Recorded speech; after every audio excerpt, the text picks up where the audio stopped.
हम अपनी प्रीवियस अपनी एप्लीकेशन का एक छोटा सा ओवरव्यू लेंगे और फिर आगे चलते हैं।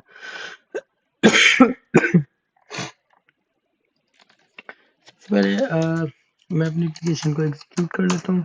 मेरा बैकएंड सर्वर इस वक्त चल रहा है, ठीक है। और पोस्टमैन भी ओपन कर लेते हैं।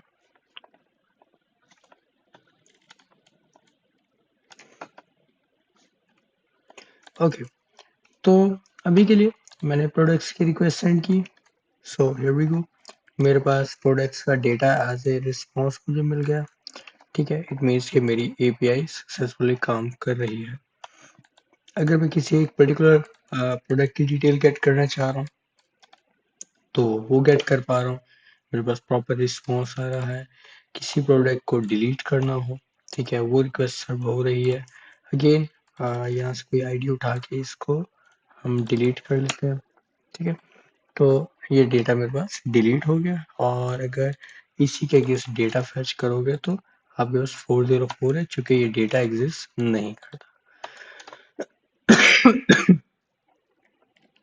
तो हमने लास्ट टाइम अपने सेशन के अंदर ये चीज़ें डिस्कस की थी कि हमने जो फंडामेंटल एपीआई एंड्स हैं वो हम लोग लिख चुके हैं, ठीक है। अब बात ये है कि इसको स्केल करने के लिए इसको बेहतर तरीके से किस तरह से मैनेज किया जा सकता है, किस तरह से लिखा जा सकता है, ये ज़रूरी है। उसकी रीज़न हमारे पास अभी के लिए सिर्फ और सिर्फ एक कलेक्शन है, ठीक है। अब मैंने सिर्फ और सिर्फ एक सिंगल कलेक्शन ऐड की थी। और अभी अगर मैं इसी के अंदर ही मल्टीपल कलेक्शंस को अगर हैंडल करना चाहूँ तो although we can do, but still it would be a little bit more tricky. To avoid that, it's necessary to implement a particular architecture. तो नॉर्मली क्या होता है, हमारे पास क्या है, अपने सर्वर साइड के ऊपर एप्लीकेशंस को हैंडल करने का एक बहुत ही कॉमन आर्किटेक्चर एमवीसी कहलाता है, ठीक है। एमवीसी आर्किटेक्चर हम बोलते हैं मॉडल व्यू कंट्रोलर को, ठीक है। मॉडल व्यू कंट्रोलर में हम क्या करते हैं, अपनी अपनी पूरी की पूरी लॉजिक को, अपनी पूरी की पूरी जो कोड बेस है उसी को एज इट इज हम क्या कर रहे होते हैं, डिवाइड कर रहे होते हैं। एमवीसी आर्किटेक्चर के अंदर एम मॉडल के लिए है, वी आपका व्यूज के लिए है, ठीक है। और सी किसके लिए है जी, कंट्रोलर के लिए।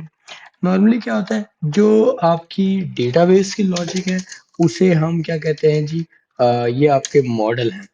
जो व्यूज हैं, व्यूज आपके क्या कहलाते हैं जी, आपके फ्रंट एंड, आपके पेजेस, इस तरह की जो भी डिटेल है उसको हम क्या बोलते हैं कि वो आपका क्या है, यूआई है। जो भी फ्रंट एंड है वो आपका क्या कहलाते हैं, व्यूज कहलाते हैं। देन कंट्रोलर्स, इसको मैं फ्रंट एंड लिख देता हूँ, ठीक है। उसके बाद आपके पास क्या है जी, कंट्रोलर। कंट्रोलर बेसिकली आपके पास फंक्शंस होंगे, क्लासेस होंगी, राउट्स कुछ कह लीजिए, जो बेसिकली इनके दरमियान क्या करते हैं, कम्युनिकेशन करवाते हैं, ठीक है। इसका ये बेसिकली एक आर्किटेक्चर होता है, एक डिजाइन पैटर्न है कि जी आपने कोड को किस प्रैक्टिस के तहत लेके चलना है, किस तरह से ऑर्गेनाइज करना है। तो यूं समझिए कि आपके पास एक डेटाबेस मॉडल है, देन आपके पास एक, ऐसे ले लो, आपके पास व्यूज है, ये आपके व्यू है। इसको मैं लिख देता हूँ कि ये आपके व्यूज है, ठीक है। और ये है आपका डीबी मॉडल, ठीक है। अब आपको क्या चाहिए होगा, आपको अपने इन दोनों के दरमियान कभी भी कम्युनिकेशन डायरेक्टली नहीं होती। इनिशियली मैंने आपको बताया था कि व्यूज कभी भी डेटाबेस से डायरेक्टली कम्युनिकेट नहीं करते। तो इनके दरमियान अगर डायरेक्टली कम्युनिकेशन नहीं है तो कैसे पॉसिबल है। तो इसी पर्पज के लिए हमारे पास, ऐसे एज्यूम कर लीजिए कि हमारे पास क्या है, एक कंट्रोलर है, ठीक है। हमारे पास एक कंट्रोलर है जिसका काम क्या है, इन रिक्वेस्ट को लिसन करना है, इन रिक्वेस्ट को देखना है। जो भी रिक्वेस्ट आएगी वो, यूं समझ लीजिए कि अगर आपके पास बाहर से कोई यूजर इंटरेक्ट कर रहा है, वो किससे कर रहा होगा, कंट्रोलर से कर रहा होगा। अब कंट्रोलर देखता है कि आइदर उसे क्या करना है, डेटाबेस के साथ कम्युनिकेशन करनी है, या उसे क्या करना है जी, डेटाबेस से कोई डेटा वापस आएगा, वो अगेन कंट्रोलर के पास आएगा। अगर डेटा इसके पास आ गया है तो इसने व्यू को सेंड करना है, या आपका व्यू क्या करेगा, अगेन कंट्रोलर के साथ कम्युनिकेट करेगा, और अगेन कंट्रोलर से डेटा आपके जो भी क्लाइंट होगा आप उसको क्या करवा रहे होते हैं, रिटर्न करवा रहे होते हैं। तो नॉर्मली क्या होता है, एमवीसी के कुछ इस तरह की कम्युनिकेशन हो रही होती है। एमवीसी कोई एक सिंगल आर्किटेक्चर, सिंगल एक पैटर्न नहीं है, इसके अलावा और भी बहुत से हैं। एमवीवीपी है, और मतलब there are lot of practices जो हम क्या करते हैं, अडॉप्ट करते हैं, सिर्फ अपने इसी कोड बेस को इनफैक्ट रीऑर्गेनाइज कर रहे होते हैं इसे बेहतर बनाने के लिए। ठीक है जी। तो ओके, तो हम अपनी इस एप्लीकेशन को एमवीसी में कैसे इम्प्लीमेंट करेंगे, आज के दिन का हमारा ये एजेंडा होगा। ओके, तो क्या करते हैं जी, बहुत ही आसान। जैसे मैंने कहा कि हम क्या करते हैं, अपनी फाइल्स से ही स्टार्ट करते हैं कि हमें क्या बनाने हैं, हमें अपने मॉडल व्यूज और कंट्रोलर सेटअप करते हैं। तो मैंने शुरू में आपसे एक बात अर्ज की थी कि ये जो हमारे पास एक्सप्रेस सर्वर है, basically it's an unopinionated framework. अनओपिन जी,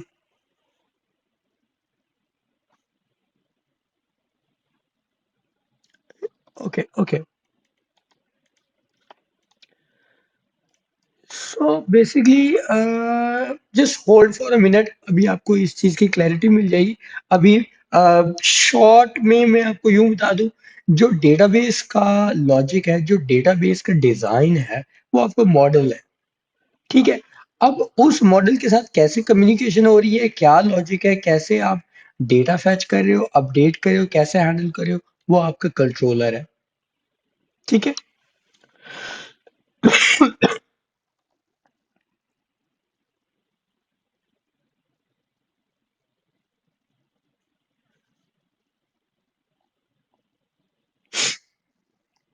जी बिल्कुल।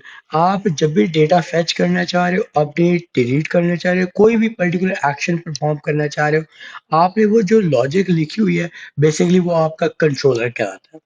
ठीक है, कि जी वो आपका क्या है, कंट्रोलर फंक्शन है। वो आपकी कंट्रोलर कोई क्लास हो सकती है, कोई भी कंट्रोलर लेयर हो सकती है। क्यों? क्योंकि ये एक जेनेरिक पैटर्न है।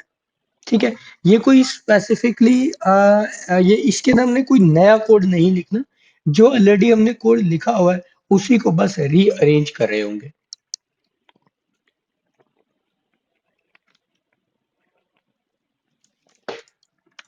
जी बिल्कुल, मॉडलिंग हम डेटाबेस की क्या करते हैं, जो मेरा डेटाबेस है उसको मैं क्या कर रहा हूँ, मॉडल कर रहा हूँ।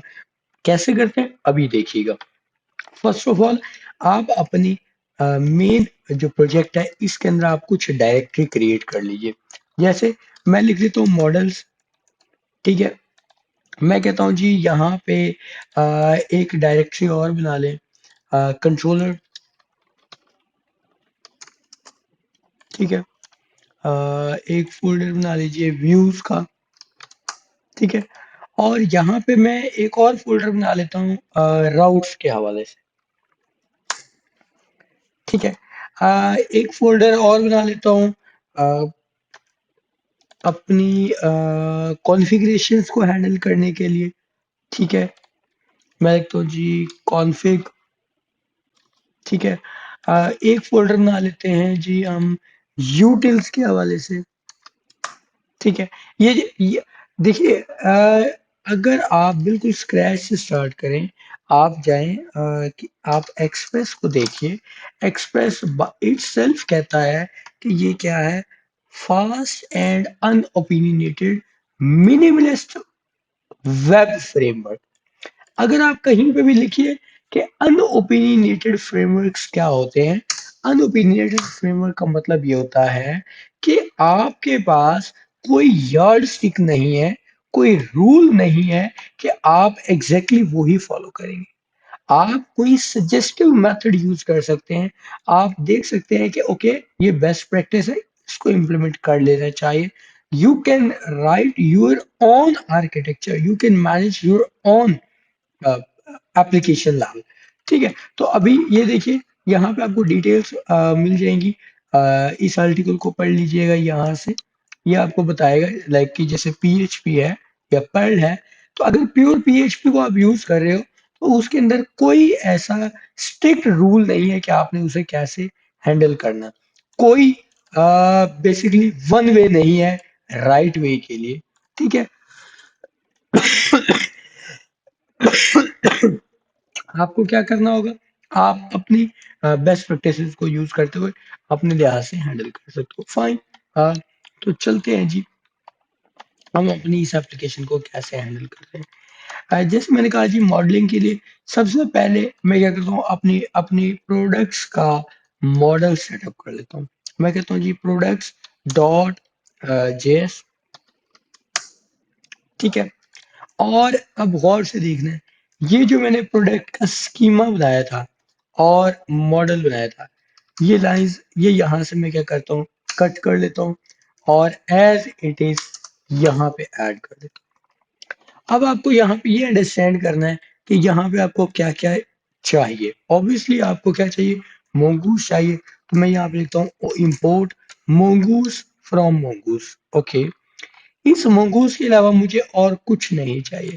अगेन यहाँ पे प्रोडक्ट्स, आपकी इस पूरी की पूरी कोड बेस से, इस फाइल से आप एक ही चीज कंज्यूम कर रहे होंगे और वो ये मॉडल है आपका प्रोडक्ट्स का। तो आप क्या कर लें, इसको एक्सपोर्ट कर लें। हमें क्या लिखना है, एक्सपोर्ट डिफॉल्ट प्रोडक्ट्स। लीजिए मैंने अपना मॉडल क्या कर लिया, एक्सपोर्ट।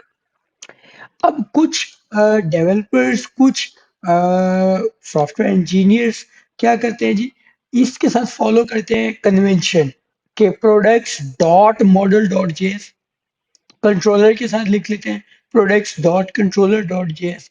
ठीक है, अगर राउट्स है तो products dot routes dot JS.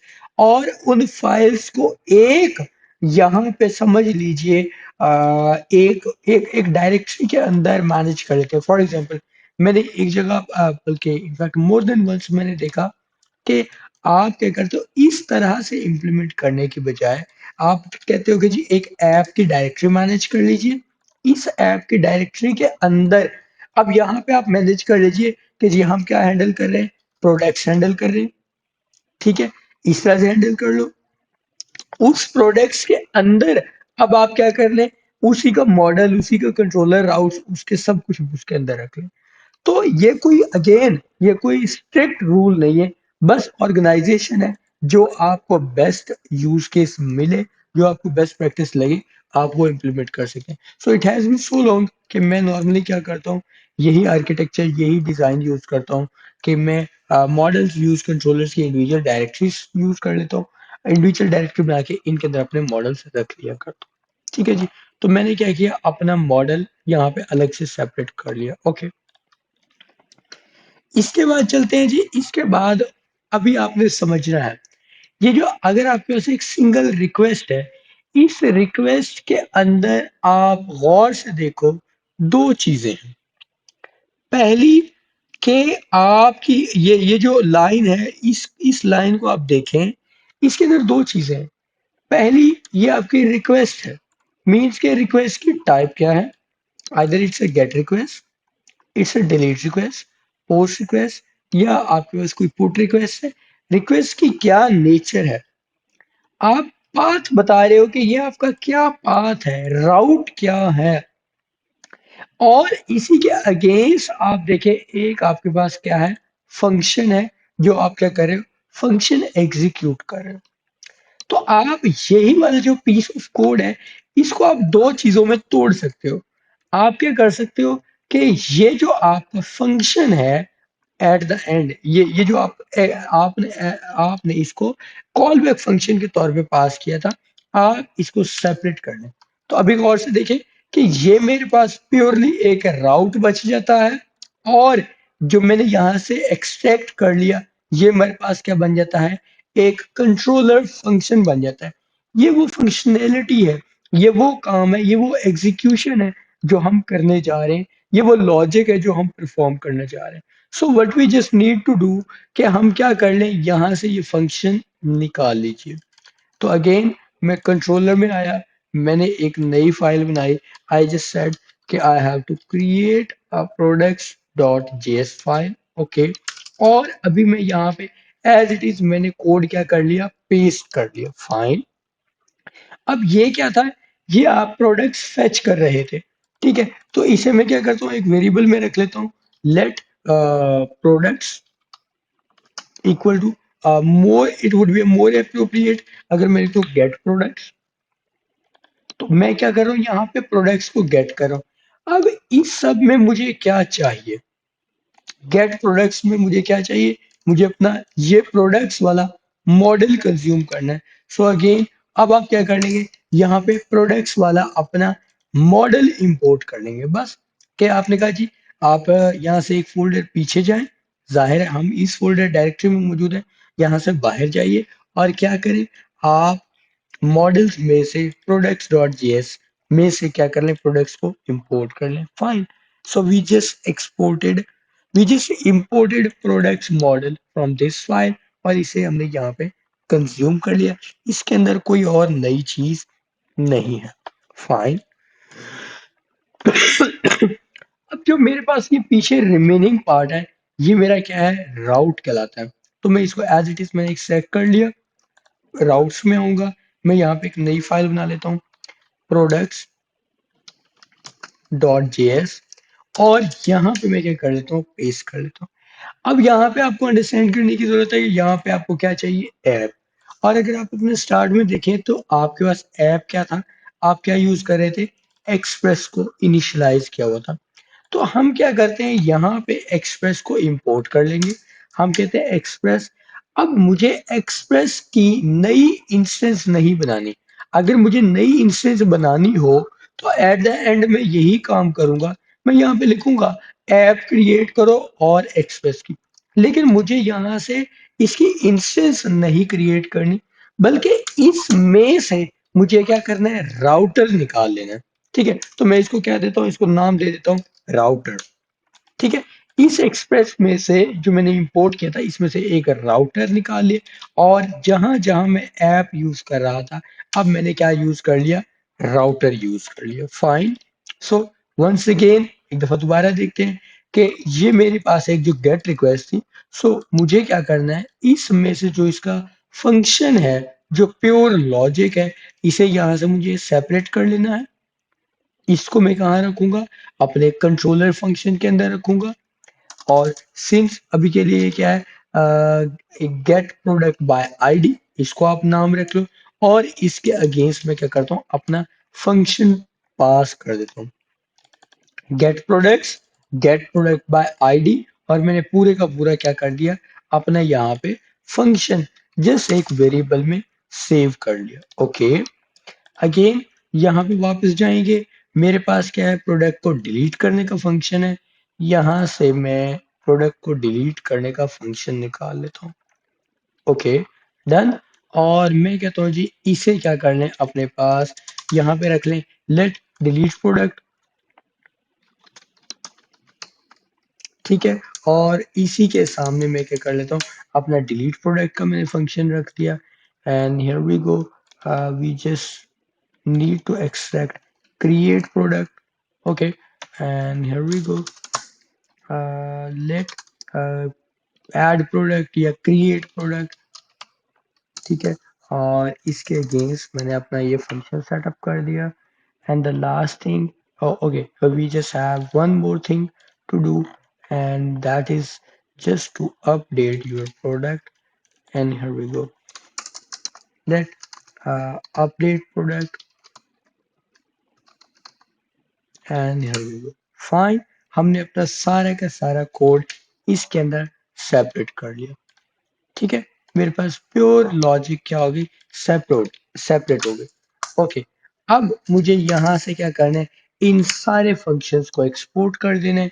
मैंने क्या किया, गेट प्रोडक्ट्स। ठीक है जी, उसके बाद मेरे पास क्या था, get product by ID. Delete product क्या करना है जी, वो फंक्शन है। क्रिएट प्रोडक्ट है और अपडेट प्रोडक्ट है।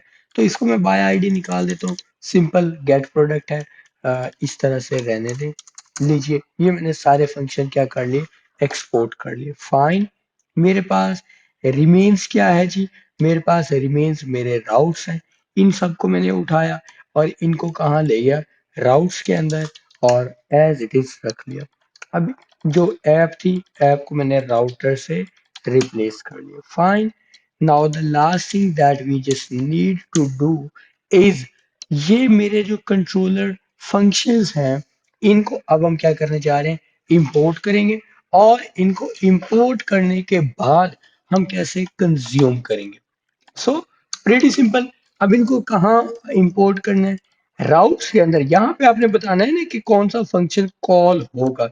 तो मैं यहाँ पे क्या कहता हूँ जी, मैं कहता हूँ आप यहाँ पे क्या कर लो, इंपोर्ट कर लीजिए। और यही सारे फंक्शन कहाँ से इंपोर्ट करने हैं जी, मेरे कंट्रोलर में से। ठीक है। तो उप्स, यहाँ पे जाहिर है मुझे कंट्रोलर्स, और कंट्रोलर्स के अंदर, सॉरी मैंने ये फाइल सेव नहीं की। ठीक है। ये फाइल सेव नहीं है तो इस वजह से इशू था।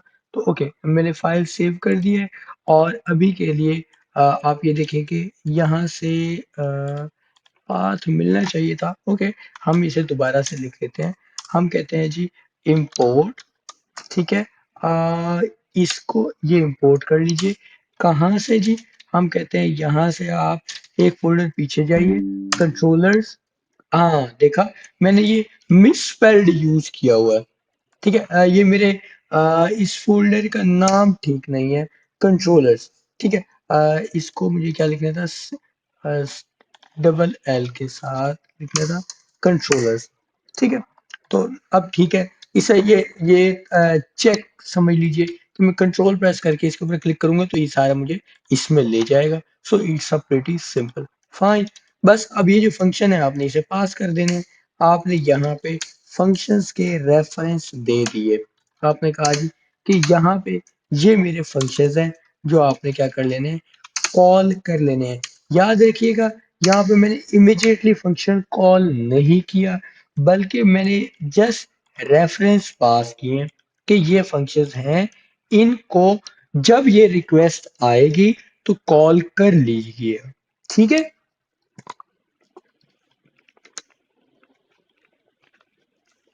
जी, यहाँ तक कोई कंफ्यूजन, कोई डाउट है तो प्लीज पूछ लीजिए। जी okay, sir clear. Now we just need to export our router. Fine. तो मैंने क्या किया, अपना राउटर एक्सपोर्ट कर दिया। ओके। मैंने अपने कंट्रोलर फंक्शन, ऑब्वियसली मेरे कंट्रोलर फंक्शंस कहाँ कंज्यूम हो रहे हैं, मेरे राउट के अंदर। बेसिकली वहां पे जैसे माउंट कर रहे हैं, कंज्यूम तो ये यहाँ से होंगे। और मेरा मॉडल मॉडल मेरा कंज्यूम हो रहा है मेरे कंट्रोलर फंक्शंस के अंदर। फाइन। एक चीज और जो हम सेटअप कर सकते हैं, अब ये राउट्स कहाँ यूज होंगे। अब मुझे राउट्स यूज करने हैं यहाँ पे मेरे इस मेन फाइल के अंदर। अभी मेरी एप्लीकेशन के अंदर देखो, जो मैंने कैटेगरीज के राउट्स बनाए थे, डमी राउट था, मैं इसे निकाल देता हूँ। इसके अंदर कुछ नहीं है। मेरे पास एक ही स्लैश का राउट है। अगर आप ये रखना चाहें तो रखें, अदरवाइज आप इसे भी रिमूव कर सकते हैं, इसकी कोई जरूरत नहीं है। Now we just need to import routes. Routes कहाँ से आएंगे, हमने कहा जी डॉट स्लैश, यानी कि इस फोल्डर के अंदर जाइए, राउट्स डायरेक्टरी के अंदर जाइए, और यहाँ से ये वाला राउट क्या कर लीजिए, इंपोर्ट कर लीजिए। फाइन, हमने इंपोर्ट कर लिया। अब हम क्या करेंगे, इन राउट्स को एज एन मिडलवेयर क्या करेंगे, पास करेंगे। हम कहेंगे ऐप डॉट यूज, और इसके साथ मैं स्लैश के साथ क्या बता देता हूँ, प्रोडक्ट राउट। ठीक है। यानी कि मेरे पास क्या होगा, कि मेरे पास स्लैश पीछे से क्या है, स्लैश यूआरएल है, इसके अगेंस्ट प्रोडक्ट्स राउट्स क्या होंगे, slash products ID. So basically ये जस्ट क्या है, आप दो पाथ को क्या कर रहे हैं, अपेंड कर रहे हैं, एंड दैट्स ऑल। बस इसको मैं उठा के एक दफा क्या कर लेता हूँ, टॉप के ऊपर ले जाता हूँ। यहाँ पे मैं ये कॉन्फ़िग है। ओके, तो मैं यहाँ पे अपने राउट्स क्या कर लेता हूँ, इंपोर्ट कर लेता हूँ। Okay, and that's all, nothing special. मैंने इसको सेव किया, यू कैन सी हियर कि इस वक्त आप क्या हैं, अपने सर्वर के साथ, आपका सर्वर चल रहा है, डेटाबेस के साथ कनेक्टेड है। लीजिए, हमने प्रोडक्ट्स की रिक्वेस्ट सेंड की and now you can see here, sorry ये क्रिएट करने की रिक्वेस्ट थी। यू कैन सी हियर कि एक नई प्रोडक्ट क्रिएट हो गई है, कोई एरर नहीं है। अगर मैं यहाँ से तमाम ज़ाहिर है ये कैटेगरी है, इसे मैं बंद कर रहा हूँ। यहाँ पे प्रोडक्ट्स गेट करने की रिक्वेस्ट सेंड करता हूँ, ये मेरे पास प्रोडक्ट्स आ गई। ठीक है, किसी एक सिंगल प्रोडक्ट को गेट करते हैं। ओके, अब यहाँ पे आप देखिए वो कहता है mongoose इज नॉट डिफाइंड। ठीक है, तो इसका मतलब ये है कि जो आपका कंट्रोलर, जाहिर है ये एरर आपको कहाँ से आ रहा होगा, ये आपको एरर आ रहा है कंट्रोलर फंक्शन से। तो कंट्रोलर फंक्शन के अंदर आप जाएं, वहां पे देखें, आपने डिलीट करते हुए या आपने अपडेट करते हुए आपने क्या यूज किया हुआ है, मोंगूज यूज किया हुआ है। तो आपको यहाँ पे क्या करना है, मोंगूज को इंपोर्ट कर लेना है। तो मैं कहता हूँ जी इंपोर्ट मोंगूज फ्रॉम मोंगूज। तो मुझे जस्ट एक मोंगूज को इंपोर्ट किया। अब ये रिक्वेस्ट चलाइए, लीजिए प्रोडक्ट की डिटेल आ गई। प्रोडक्ट को डिलीट करना है, लीजिए बल्कि उससे पहले हम क्या करते हैं, पुट रिक्वेस्ट चला देते हैं। हम कहते हैं जी इस रिक्वेस्ट को अपडेट करो, और इसे मैं कह देता हूँ कि लाइक ये मेरा लॉगी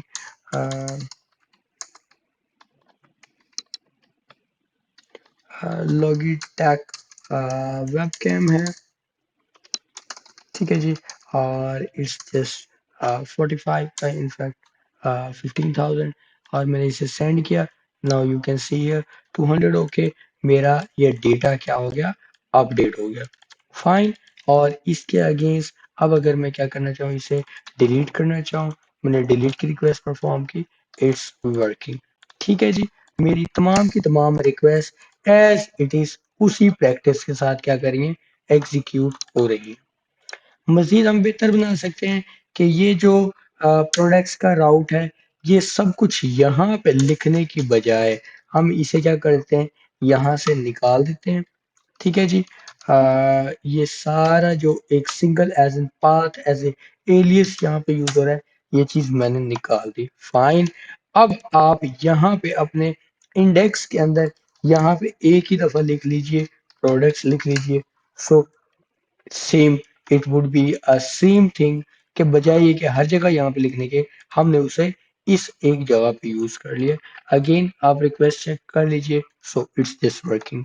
ठीक है, अभी आपके पास एक ही सॉरी ये प्रोडक्ट क्रिएट किया है हमने, और ये आपके पास गेट रिक्वेस्ट है। So you can see here the products.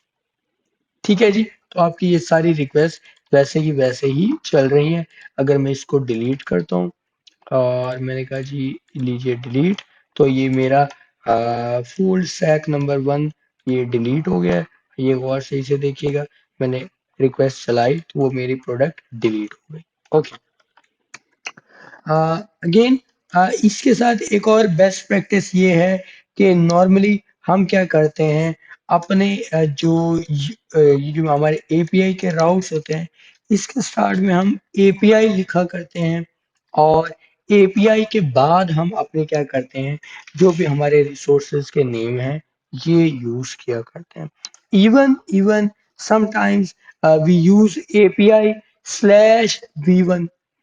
ठीक है, हमारे पास कुछ इस तरह से भी प्रैक्टिस होती है कि हम क्या करते हैं, अपने राउट्स जो एपीआई, यानी कि ये मेरा फर्स्ट एपीआई का पहला वर्जन है, सेकंड वर्जन है, तो उनको मैनेज करने के लिए हम इस तरह से भी हैंडल कर लिया करते हैं। अगर जाहिर इन फ्यूचर अगर आप एपीआई के डिफरेंट वर्जन्स मेंटेन करना चाह रहे हो उस पर्पज के लिए, अदरवाइज क्या होता है, इट्स सफिशिएंट कि आप क्या रखें, स्लैश एपीआई स्लैश। अब जाहिर है जब आप ये रिक्वेस्ट चलाओगे तो आपके पास 404 है, क्योंकि ये वाला पाथ एग्जिस्ट नहीं करता। क्यों? क्योंकि यूआरएल में अब आपने एपीआई अपेंड कर दिया। तो अब ये बेनिफिट्स हैं पोस्टमैन को सही यूज करने के। एनवायरनमेंट में जाइए, अपना एनएक्स में एनवायरनमेंट उठाइए, और यहाँ पे जस्ट इस करंट वैल्यू के अगेंस्ट क्या कर लीजिए, एपीआई जो है वो आप सेव कर लीजिए। अब आपकी जितनी भी रिक्वेस्ट हैं वो एज इट इज काम कर रही होंगी। Now you can see here कि आपका जो बेस यूआरएल है वो क्या है, स्लैश एपीआई के बाद स्लैश एपीआई है, और उसके आगे आपके पास सारे के सारे यूआरएल्स वैसे के वैसे ही काम करेंगे। ठीक है जी, क्लियर होगी बात?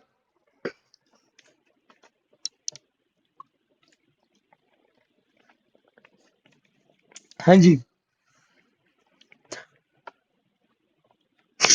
यहाँ तक किसी किस्म की कोई कंफ्यूजन, कोई डाउट, अगर कोई क्यूरी है तो प्लीज पूछ लीजिए।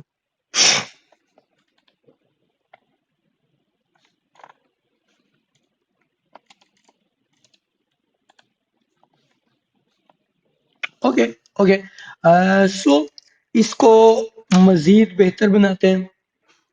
इसके अंदर देखिए, एक चीज ये है कि ये जो डेटाबेस कनेक्ट करने का फंक्शन है, आप इसको भी यहाँ से निकाल लीजिए, मुझे इसकी भी जरूरत नहीं है। मैं इसे क्या कर लेता हूँ, कट कर लेता हूँ, और यहाँ पे क्या करता हूँ, कॉन्फ़िग के अंदर एक सेपरेट फाइल बना लेता हूँ। चाहे तो डेटाबेस डॉट जेएस बना लो, या आप जो भी नाम रखना चाहें रख सकते हैं। तो मैंने क्या किया जी, यहाँ से डेटाबेस डॉट जेएस के अंदर ये फंक्शन रख दिए। अब मुझे यहाँ पे क्या चाहिए, मोंगूस चाहिए। So I am just gonna use Mongoose है। और मुझे क्या चाहिए, डॉट env चाहिए। यहाँ पे डॉट env का कॉन्फ़िग फंक्शन मुझे कॉल करना होगा, एंड दैट्स ऑल, बस। और अब मुझे क्या करना है, इस फंक्शन को क्या करना है, यहाँ से एक्सपोर्ट करना है। मैं कहता हूँ जी एक्सपोर्ट डिफॉल्ट डीबी कनेक्ट। तो मैंने क्या किया, इस फंक्शन को क्या कर दिया, अपने पास यहाँ से एक्सपोर्ट कर दिया। ओके, अब अपनी मेन फाइल में आपको जाके क्या करना है, अपने इस डेटाबेस वाले जो आपका फंक्शन है, इसको क्या कर लेना है, आप इंपोर्ट कर लेना है। हमने कहा जी डीबी कनेक्ट आप इंपोर्ट कर लीजिए, कहाँ से, कॉन्फ़िग में से, और एज इट इज क्या कर लीजिए, यहाँ से इसको इन्वोक कर लीजिए, कॉल कर लीजिए। अब मोंगूज का मेरे पास यहाँ पे कोई यूज केस नहीं है, इसीलिए मैंने क्या कर दिया, मोंगूज यहाँ से निकाल दिया। फाइल को सेव करते हैं, और यहाँ पे मैंने अपने इंडेक्स डॉट जेएस भी सेव कर दिया। अब आप देखिए अगेन आपके पास मोंगो डेटाबेस कनेक्टेड है। ठीक है जी, क्लियर होगी बात?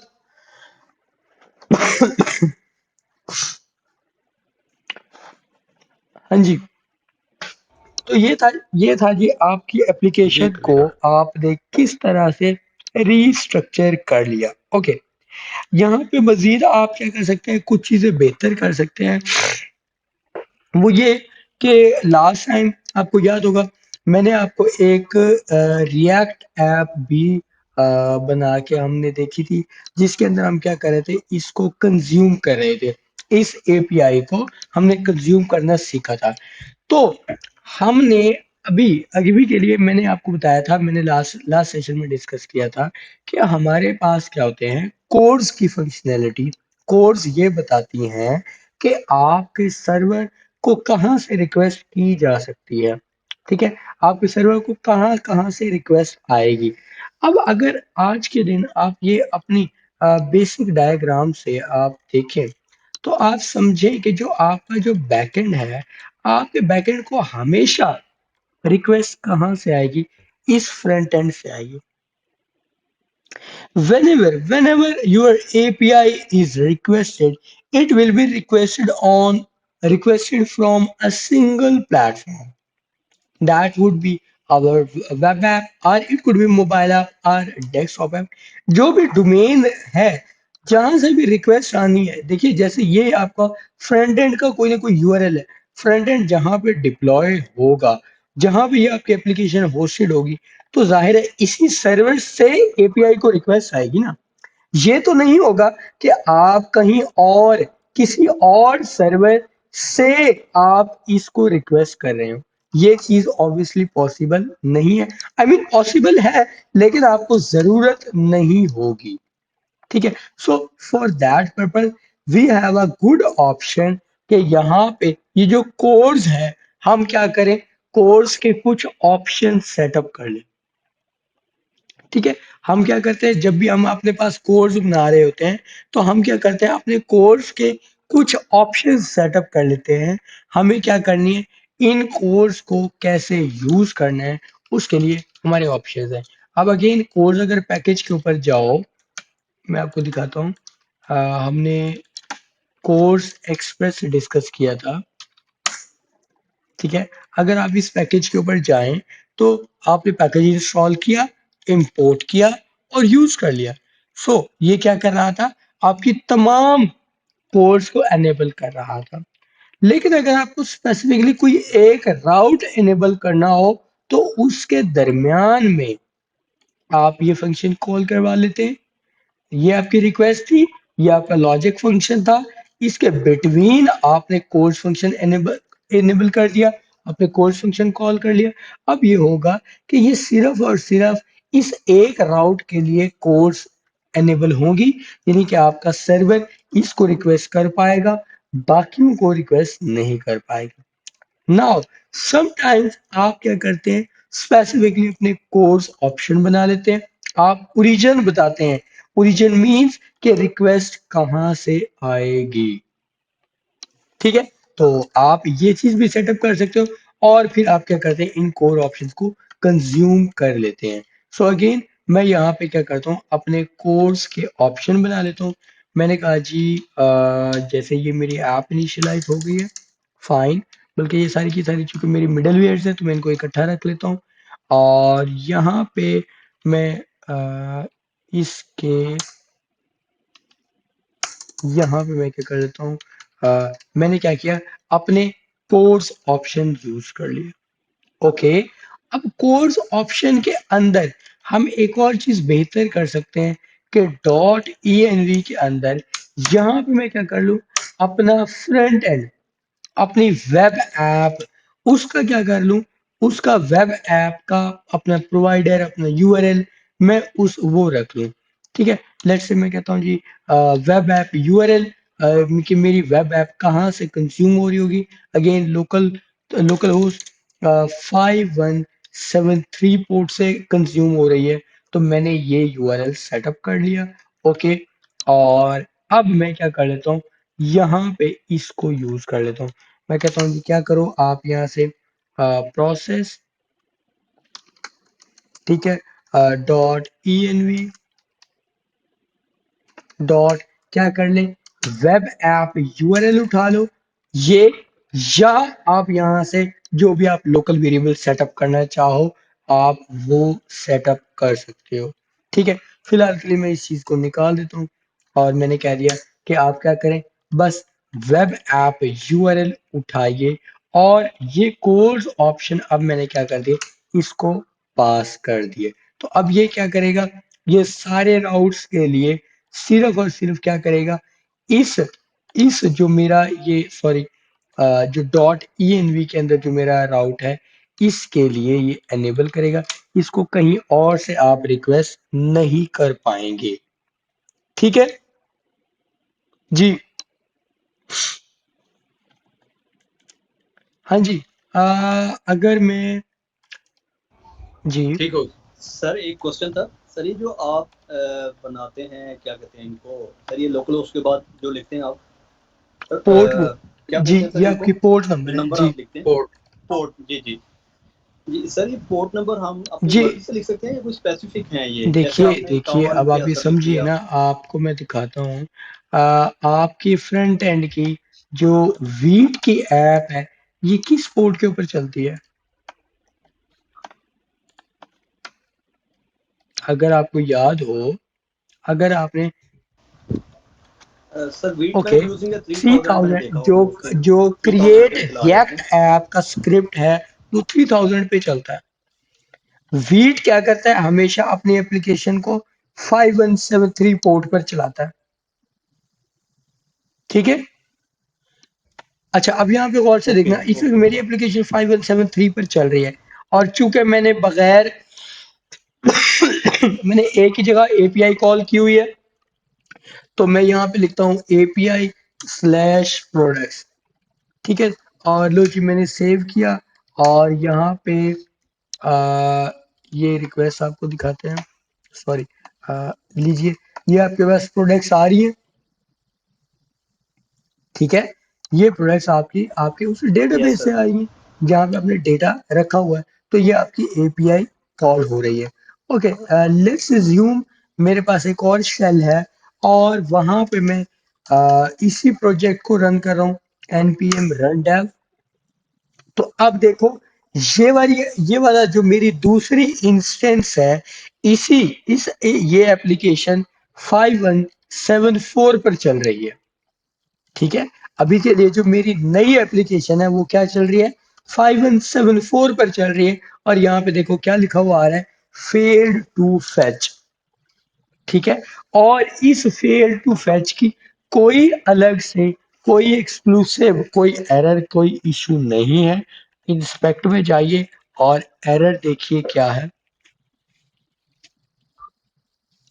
जी,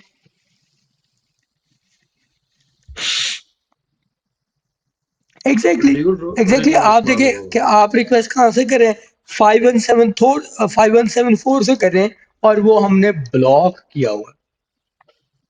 ठीक है, ओरिजिन क्या है, सिर्फ 5173 अलाउड है। ठीक है, तो इसका ओके। मतलब है कि अब यही वाली एप्लीकेशन एज्यूम कर लो कि मेरे एक अलग सर्वर पर है, तो ये ये फ्रंट एंड वाली एप्लीकेशन मेरे बैक एंड वाले सर्वर को यूज नहीं कर सकती, मेरे बैक एंड वाली एप्लीकेशन को कंज्यूम नहीं कर सकती। ठीक है, अगर यहाँ पे हम अल्टरनेट पे दे जी देंगे बिल्कुल। यही कोड तो अगर वो आप एक्सेस करने यहाँ देगा पे इसी बैकएंड के अंदर, ऑप्शन में? लेट्स से, जी, जी, मैं नहीं, वही उधर बता ऑप्शन रहा हूँ में कि था।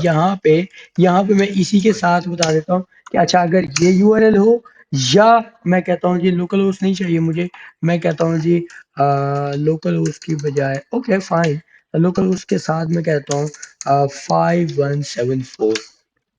ठीक है, कि जो आपने ईएनवी में सेटअप किया है वो हो, या 714 5174 पोर्ट हो, तो वहां से रिक्वेस्ट कर लो।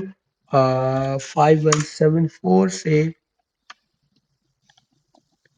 कंसोल पर अगर जाए, फाइव हाँ, वन वो रन सेवन हुआ फोर हुआ। होनी चाहिए थी।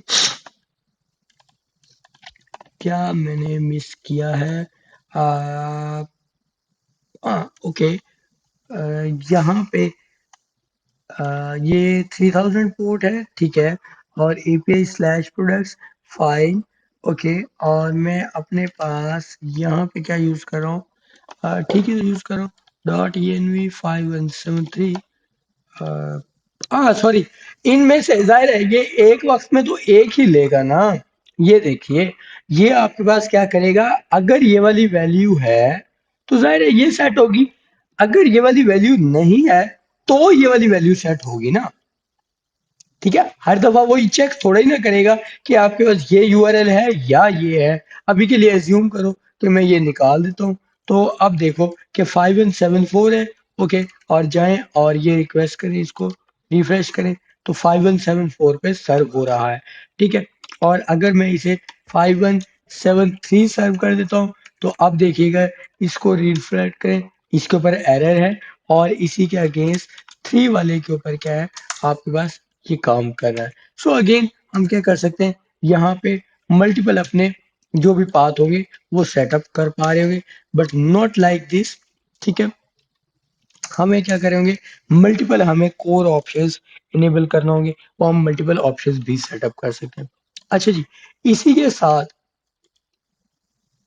मतलब जी, एक, एक्सक्यूज मी, अच्छा इसमें एक अगर हम मतलब वेब के लिए और एक मोबाइल के लिए दो अलग अलग बना यूआरएल सकते दे हैं, रहे हैं तो आप वो फिर बना इसमें सकते नहीं हैं, आप आएंगे? ओरिजिन मल्टीपल डिफाइन कर सकते हैं। ठीक है, ओके, तो कॉन्फ़िगरेशन ठीक है। कोड्स या डायनामिक ओरिजिन, अगेन ये चीज देख सकते हो, आप अपना डायनामिक ओरिजिन सेटअप कर सकते हो। ठीक है, ये अगेन काफी सारे आपके पास फर्दर ऑप्शंस होते हैं जो आप कहीं पे भी आप क्या कर सकते हो, कंज्यूम कर सकते हैं। ठीक है, ओके, तो ये था जी आपके ये अलाउड लिस्ट वाला कंसेप्ट फिर हम यूज कर सकते हैं। देखिए जैसे अभी आप बता रहे थे कि अगर आपको मल्टीपल यूज करना है, तो हम क्या करते हैं, मल्टीपल की एक आपने अरे ले ली, और इसको क्या कर रहे हैं, अपने पास एक हमने कोर्स के लिए एक फंक्शन, एक कॉल बैक फंक्शन के अंदर रख लिया, जिसके जी अगर ये हो या ये हो तो उसके लिए ट्रू सेटअप कर दे, अदरवाइज क्या करें, ओरिजिन को क्या रखे, फॉल्स डिसेबल रखे। ठीक है, तो ये मल्टीपल के लिए भी आप ये ऑप्शन सेटअप कर सकते हो। ठीक है जी। ओके, सो हमने कोर्स को जी सर ये जो होती है रिपोर्ट, ये MongoDB जो डिफाइन लोकल पे करता है, देखिए स्टैटिक्स होती ये है, स्टैटिक स्टैटिक कोड होती है होती या है। डायनेमिक होती है? सॉरी, अच्छा, स्टैटिक कोड से क्या मतलब है, क्या क्या क्या क्या कहना चाह रहे हो? ये जो हमने ना पोर्ट जिस तरह इसमें जो ही हम लोकल पे कनेक्ट करते हैं ऑटोमेटिकली, जी वो उसका पोर्ट नंबर आ जाता है। देखिए, देखिए जब आप अपना डेवलपमेंट सर्वर रन ये कर मेरे रहे पास। हो तो बाय डिफॉल्ट जैसे रिएक्ट है, जो वीट है, जी। वीट क्या करती है 5173 से रन करना स्टार्ट करती है। लेकिन इसी के अंदर ही एक स्क्रिप्ट ऑलरेडी डिफाइंड है कि अगर 5173 अवेलेबल नहीं है तो वो 5174 पे रन कर देगी। अगर 5174 अवेलेबल नहीं है तो वो नेक्स्ट पोर्ट नंबर के ऊपर ऑटोमेटिकली क्या कर देता है, उसको एग्जीक्यूट करने की कोशिश करता है। तो ये डेवलपमेंट सर्वर वीट की कॉन्फ़िगरेशन, वीट के अंदर ये चीज डिफाइंड है। ठीक है, ओके। ठीक, ठीक। तो इसके हवाले से अगर कोई और कोई कंफ्यूजन कोई डाउट है तो वो प्लीज पूछ ले। ओके, तो हमने क्या किया जी अपनी नहीं, ठीक है। अच्छा, अब यहाँ पे आप अगर वापस अपने सर्वर के ऊपर आए, ठीक है, तो इस सर्वर के अंदर अब आज के दिन में मैं क्या कर सकता हूँ, मैंने अपने पास प्रोडक्ट्स के लिए अपने राउट्स कंप्लीट कर लिए।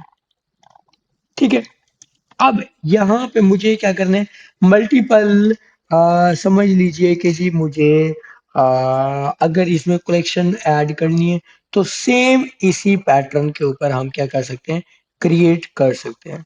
ठीक है, तो अगेन मैं एक छोटा सा यहाँ से जो को पायलट है VS कोड के अंदर, मैं इस को पायलट से इसकी को पायलट की हेल्प ले लूंगा। ठीक है, यहाँ पे आप देख सकते हो मल्टीपल मॉडल्स, इसको भी इनफैक्ट देख लीजिए क्या आप किस तरह से अफेक्टिवली यूज कर सकते हैं। मेरे पास यहाँ पे ये मल्टीपल मॉडल्स जो अभी मुझे को पायलट अलाउ करता है ये हैं।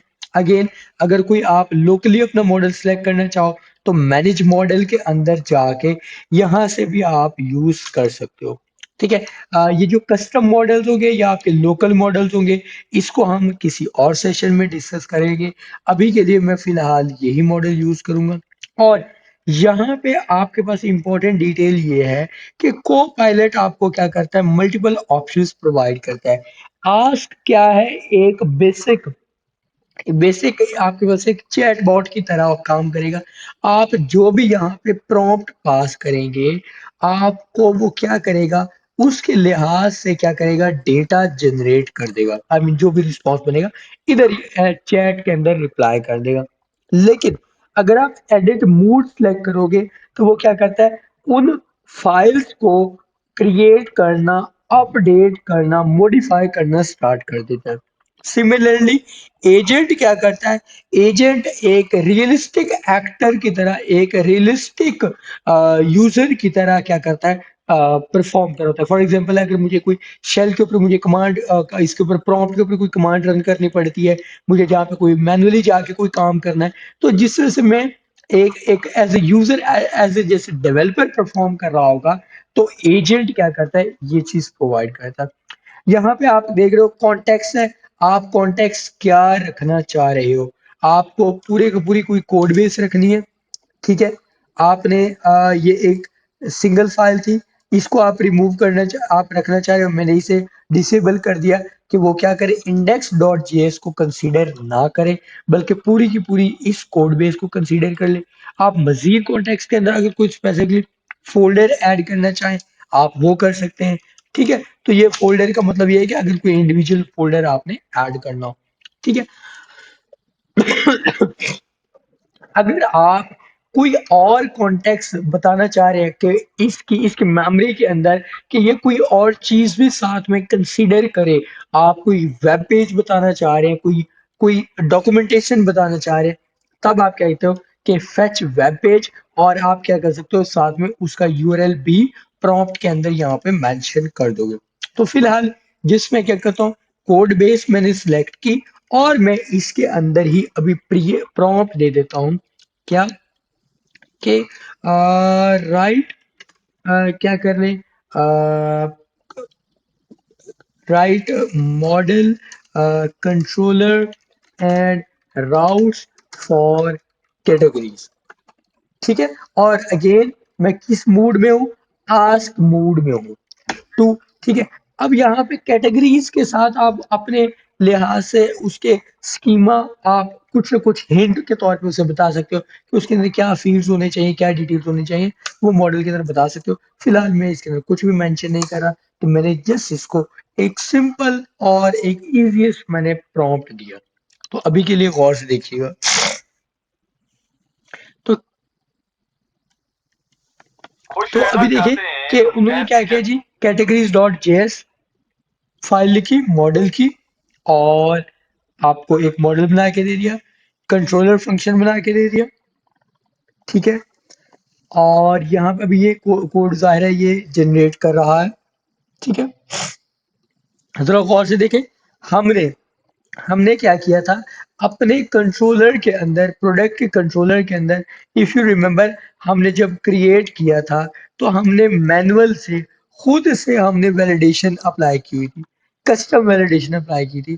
तो यहाँ पे गौर से देखो, क्रिएट के अंदर, क्रिएट कैटेगरी के फंक्शन के अंदर भी इन्होंने क्या की, वही कस्टम वैलिडेशन अप्लाई कर दी। फाइन, ये देखो,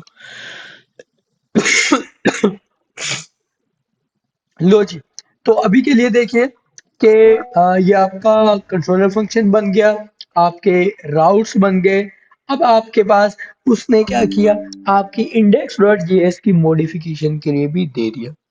तो आपका सारा कोड उसने जनरेट कर दिया, रिस्पॉन्सेज दे दिए, लेकिन स्टिल आपको ये वाला काम क्या करना है, मैनुअल करना है। ठीक है, खुद से करना पड़ेगा। ठीक है, तो मैं क्या कहता हूँ जी, मैं इसको अगर ये क्या है, अनडू रिक्वेस्ट, मैं इस रिक्वेस्ट को अनडू कर देता हूँ, और यही अब सेम रिक्वेस्ट में क्या कहता हूँ, एडिट के साथ क्रिएट करता हूँ। ठीक है, वो कहता है जी changing the chat mode will end your current edits, जाहिर है मैं इसे कहता हूँ यस। ओके, अब सेम प्रॉम्प्ट में क्या कहता हूँ, वो जो प्रोडक्ट वाला था उसने रिमूव कर दिया, कॉन्टेक्स्ट के अंदर से मैं कोड बेस सेलेक्ट कर लेता हूँ, मैंने पूरी कोड बेस सेलेक्ट कर ली, और अब मैं सेम प्रॉम्प्ट देता हूँ क्या जी, write model controller and routes for categories. ठीक है जी, और लीजिए मैंने किया जी, सेंड किया। अब जरा गौर से देखिएगा।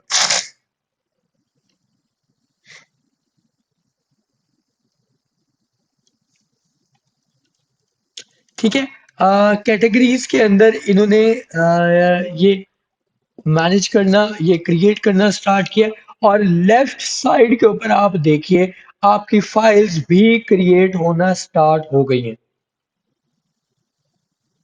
ठीक है, तो अभी देखिए आपके पास क्या है, आपके पास कैटेगरीज की यहाँ पे फाइल कंट्रोलर के अंदर क्रिएट हो गई, यहाँ पे आप देखिए मॉडल्स के अंदर क्रिएट हो गई, आपके पास राउट्स के अंदर फाइल क्रिएट हो गई, और इंडेक्स डॉट जेएस के अंदर भी आपकी फाइल क्रिएट होगी। और ये देखिए, ये जो प्लस का ये जो सिंबल है, ये प्लस के जो सिंबल्स हैं, ये आपके एक्चुअल में ये बता रहे हैं कि ये चेंजेस हुए, ये नई इंसर्शंस हैं। यहाँ पे गौर से देखिए, ये बेसिकली वर्जन कंट्रोल के तौर पे ये चीजें हैंडल कर रहा है कि ये क्या हुआ, इसके अंदर इसने ये लाइन, ये वाली लाइंस क्या की, क्रिएट किए, और माइनस ये वाली जो रेड है, ये इसने क्या की, रिमूव की। कैटेगरीज का जो ये आपका कंट्रोलर, ये आपका क्रेड ऑपरेशंस वाला था, इसके अंदर ये लाइंस ऐड हुई। ठीक है जी, उसके बाद ये आप सारी फाइल रख दो। अब अगर आप ये सारे चेंजेस रखना चाह रहे हो तो आप यहाँ से कीप कर देंगे, अदरवाइज आप क्या कर देंगे, इसे अनडू कर देंगे। लीजिए, मैं कहता हूँ कीप कीजिए। जैसे ही मैंने ये अपने चेंजेस सेव किए, मेरी इस कोड बेस के अंदर क्या हुआ, मेरे पास ये वाले सारे चेंजेस ऐड हो गए। ठीक है, मेरे सारे के सारे चेंजेस इसके अंदर इनकॉर्पोरेट हो गए हैं। अब जरा गौर से देखिएगा कि मेरा मेरा मेरा जो राउट्स है, मेरे इस वक्त जो राउट्स हैं वो स्लैश एपीआई स्लैश कैटेगरीज, और ये देखिए कैटेगरी राउट। ठीक है, साथ के साथ वैसे की वैसे क्या है, कमेंट्स भी है। ठीक है, ओके।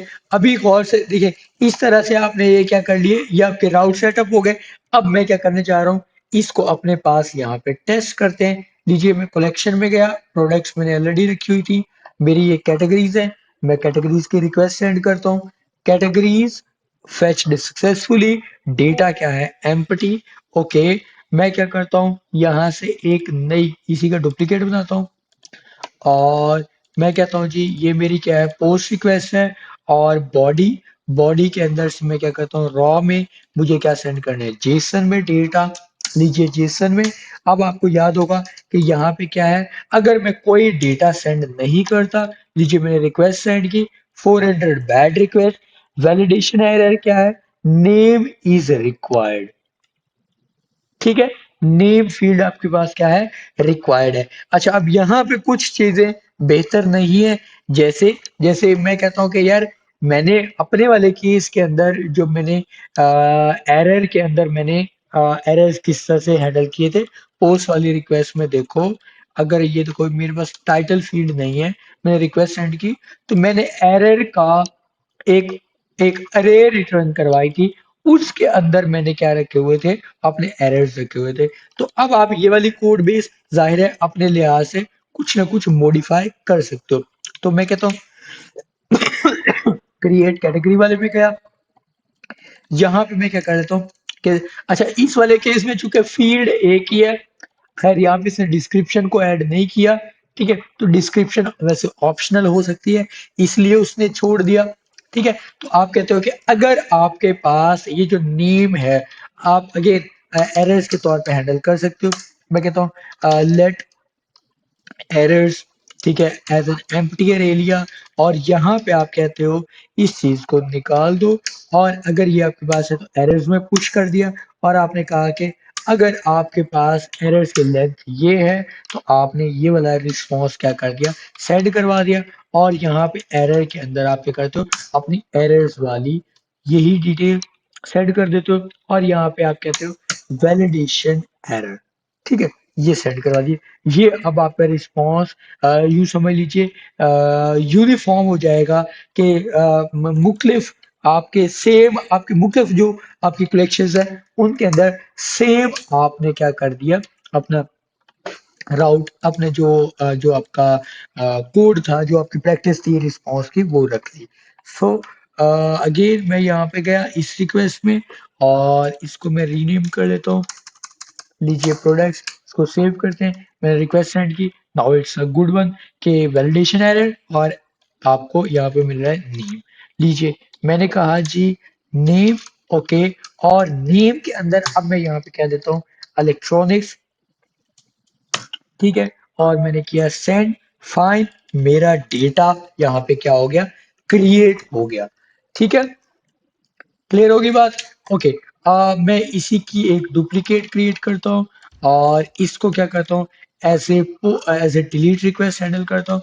यहाँ पे सॉरी, मुझे उसकी आईडी पास करनी है, तो मैं यहाँ पे गया, पोस्ट रिक्वेस्ट के रिस्पॉन्स से मैंने आईडी उठाई, डिलीट रिक्वेस्ट के यूआरएल में मैंने पास की, और मैंने इसे सेंड किया। Okay, now you can see here data delete हो गया। ठीक है, लीजिए, मेरे पास डेटा डिलीट हो गया।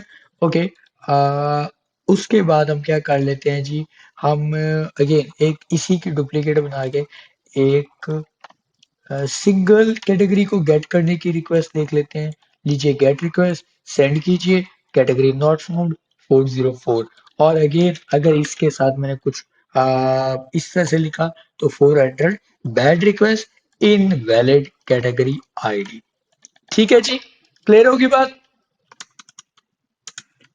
ओके, तो हमने क्या किया, बिल्कुल सर। एआई को भी यूज करना एक बेहतर तरीके से सीख लिया, कि अभी के लिए आप अपनी कोड बेस के अंदर ही ये सारी की सारी चीजें किस तरह से हैंडल कर सकते हो, बजाय ये कि आप अब अगेन अब इसी के अंदर मैं क्या कर सकता हूँ, अपना प्रॉम्प्ट दे सकता हूँ। मैं कहता हूँ जी ऐड कॉन्टेक्स्ट, मैं कहता हूँ जी अपनी पूरी की पूरी कोड बेस फाइन, और मैं कहता हूँ एक पहले मैं सब समझा देता हूँ, उसके बाद फिर मैं क्या करता हूँ, उसको इम्प्लीमेंट करके आपको दिखा देता हूँ। सो अगर आप मेरे कंट्रोलर फंक्शन में आए कैटेगरीज वाले में, और यहाँ पे देखें ये पीस ऑफ कोड जो मैंने शुरू में डिस्कस किया था, ठीक है। तो ये क्या हो रहा है, डुप्लीकेट हो रहा है। ये अगेन मेरी कैटेगरी वाले फाइल के अंदर भी जाहिर है 3-4 जगह पे यूज हो रहा होगा, जहां पे मैंने ये देखिए क्रिएट अपडेट डिलीट, इनमें प्रोडक्ट वाले में भी यही पीस ऑफ कोड डुप्लीकेट हो रहा होगा। और मेरे पास क्या होगा, जितने भी और मेरे पास कह लीजिए कि होंगी, मेरे पास जो मेरी कलेक्शंस होंगी, उन कलेक्शंस के अंदर भी ये वाला पीस ऑफ कोड क्या हो रहा होगा, डुप्लीकेट हो रहा होगा। ठीक है, तो हम क्या कर सकते हैं, इसको इसको हम क्या कर सकते हैं, सेपरेट कर सकते हैं। तो इस पर्पज के लिए हम यहाँ पे अक्सर क्या करते हैं, इसको यूज कैसे करेंगे, हम इसको यूज करेंगे इस तरह से कि हम कहते हैं जैसे राउट्स के अंदर आ रहे हो कि ये वाली मेरी रिक्वेस्ट है, इस रिक्वेस्ट के फौरन बाद यहाँ पे आप क्या कर लें, वैलिडेट कर लें। आप क्या करें, यहाँ पे आप वैलिडेट कर लें कि आपकी जो आईडी है वो वैलिड है या नहीं। अगर वो वैलिड है तो आप क्या करें, अगले इस फंक्शन में चले जाओ जो आपका गेट कैटेगरी का है। नहीं तो क्या कर दे, आपको वो ये एरर थ्रो कर दे कि इनवैलिड आईडी है। तो बेसिकली इस चीज को हम क्या करना चाह रहे हैं, as a middleware handle करना चाह रहे हैं। So what does it mean, middleware मैंने आपको ऑलरेडी बताया था कि middleware are those functions that you want to execute after the request, but before the execution of callback function are the actual function that is the part of your request। कि इस request के against आप करवाना तो ये चाह रहे हो, लेकिन इससे पहले इसका कोई प्री रिक्विजिट है, तो उसको आप इस रिक्वेस्ट और इस फंक्शन के बिटवीन यूज करना चाह रहे हो। तो इसलिए हम उसको मिडलवेयर के तौर पे एज ए सेंस ले लेते हैं। अब आप यहाँ पे मिडलवेयर के भी अलग से क्या कर सकते हो, डायरेक्टरी बना सकते हो। मैंने मिडलवेयर की डायरेक्टरी बना दी। Okay, now what what to do, हमें हमारे लिए सबसे इजीएस्ट थिंग क्या है, यही है बस। क्या करना है जी, आपने इसे उठाना है, इस वाले पीस ऑफ कोड को, और इसको हैंडल करना है। ठीक है, तो अभी के लिए मैं क्या करता हूँ, जैसे अपने इसे एआई वाले एडिट मोड को ही यूज करते हुए मैं कहता हूँ right and use middleware to validate to validate ID received in params as received in params of request in किसमें चाहिए जी, प्रोडक्ट्स एंड कैटेगरीज कंट्रोल। ठीक है जी, मैंने कहा लीजिए मुझे क्या करिए, जो मिडलवेयर क्रिएट करो, मैं मिडलवेयर को यूज करो और कैटेगरीज और इनके कंट्रोल को हैंडल कीजिए। लीजिए, हमने प्रॉम्प्ट शेयर कर दिया। ठीक है, अभी के लिए देखिएगा इन्होंने क्या किया, वैलिडेट आईडी के नाम से एक फाइल क्रिएट की। ठीक है, अब जरा सबसे पहले अभी देखिए ये भी चेंजेस कर रहा है, तो आप साथ के साथ देख सकते हो मिडलवेयर मिडलवेयर के अंदर क्या है जी, वैलिडेट आईडी एक फाइल क्रिएट हुई, इसके अंदर एक फंक्शन बना। अब यहाँ पे ये वही ये नॉर्मल, अगर आप अपने कंट्रोलर वाले फंक्शन में जाओ, आप एसिंक फंक्शन बनाते थे, रिक्वेस्ट और रिस्पॉन्स होते थे। अब यहाँ पे इस वाले फंक्शन में सिर्फ एक नया एडिशनल पैरामीटर है, वो नेक्स्ट है। नेक्स्ट क्या है, एक फंक्शन है। अगेन ये मिडलवेयर फंक्शन है। मैंने आपको कहा था कि आप जब भी क्या करेंगे, राउट्स के अंदर आप क्या कर रहे होंगे, आपकी ये देखो ये पहले वाली आपकी रिक्वेस्ट है। आप यहाँ पे क्या कर रहे थे कि जब आपकी ये जो गेट रिक्वेस्ट थी, ये डिलीट रिक्वेस्ट थी, तो आप क्या कर रहे थे, ये रिक्वेस्ट आई, इसके अगेंस्ट ये फंक्शन कॉल कर रहे थे। अब हमारे पास ये वैलिडेट आईडी फंक्शन पहले हो, अगर ये वैलिड है तो यहां से निकल के गेट प्रोडक्ट में चला जाए, या यहां से निकल के कहाँ चला जाए, डिलीट प्रोडक्ट में चला जाए। ठीक है, तो इसीलिए हमने क्या किया जी, अपने इस कंट्रोल को शिफ्ट करने के लिए हमने ये next function, next as a middleware as a parameter लिया। अब यहाँ पे हमने क्या किया, कॉल कर लिया कि भाई अगर ये आईडी वैलिड नहीं है तो ये वाला रिस्पॉन्स थ्रो के यहीं से वापस चला जाएगा, नहीं तो ऑटोमेटिकली क्या चला जाएगा, अगले किसमें, अगले फंक्शन के अंदर चला जाएगा। फाइन, लो जी, हमने क्या किया जी, अपने चेंजेस देख लिए कि अच्छा, अब यहाँ पे आप चेंजेस देख सकते हो कि कहाँ कहाँ चेंजेस हुए। यहाँ पे जाइए validator.js, इसने ये फाइल क्रिएट की, इसको रिव्यू कीजिए कि इसमें क्या क्या चेंजेस आए। आपके राउट्स वाली फाइल्स के अंदर क्या हुआ, मिडलवेयर में से उसने वैलिडेट आईडी क्या की, इंपोर्ट की, और इसको एज एन मिडलवेयर पास कर दिया। फाइन, और बस लीजिए, अब आप इसको चेंजेस को आप कहते हैं कीप। फाइन, हमारे चेंजेस हो गए और वापस आते हैं। अब इसको क्या करते हैं, टेस्ट करते हैं। लीजिए, मैंने कैटेगरीज की ये वाली जो आईडी है, इसको जानबूझ के मेलफॉर्म्ड किया, मॉडिफाई किया। देखो 400 bad request, invalid ID format. ठीक है, क्लियर होगी बात। और अगर यही यही चीज अगर मैं क्या करता हूँ, डिलीट वाली जी रिक्वेस्ट में सर। जाता हूँ, और डिलीट वाली रिक्वेस्ट में लिखा तो ये देखो, इनवैलिड आईडी फॉर्मेट। ठीक है, इस चीज को आप देखें, दोनों जगह पे सेम मैसेज आ रहा है। अब आप ये देख सकते हो, अगर आप अपने वाली इन फाइल्स के अंदर जाएं, अपने राउट्स के अंदर जाएं, तो ये देखो, वैलिडेट आईडी फंक्शन यूज हो रहा है, यहाँ पे क्या यूज हो रहा है, वैलिडेट आईडी फंक्शन यूज हो रहा है। दोनों में आप सेम फंक्शन यूज कर रहे हैं। ठीक है जी, क्लियर होगी बात। ओके, ओके, ठीक है जी। तो जी सर। हमने मिडलवेयर भी पढ़ लिए, जी मिडलवेयर भी हमने बनाना सीख लिए। फाइन, हम इसी के साथ एक छोटा सा और एक्सपेरिमेंट कर लेते हैं।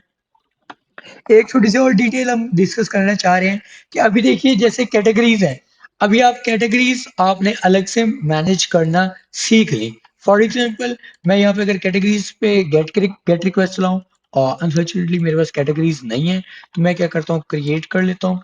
मैंने कहा जी इलेक्ट्रॉनिक्स, ओके, फाइन, मैंने एक क्रिएट कर ली। मैं कहता हूँ जी यहाँ पे कॉस्मेटिक्स है। ठीक है, यहाँ पे आ, समझ लीजिए कोई क्लोथिंग कैटेगरी है। लीजिए, मैंने कैटेगरीज क्रिएट कर ली। फाइन, गेट रिक्वेस्ट चलाइए। Now you can see here the multiple categories.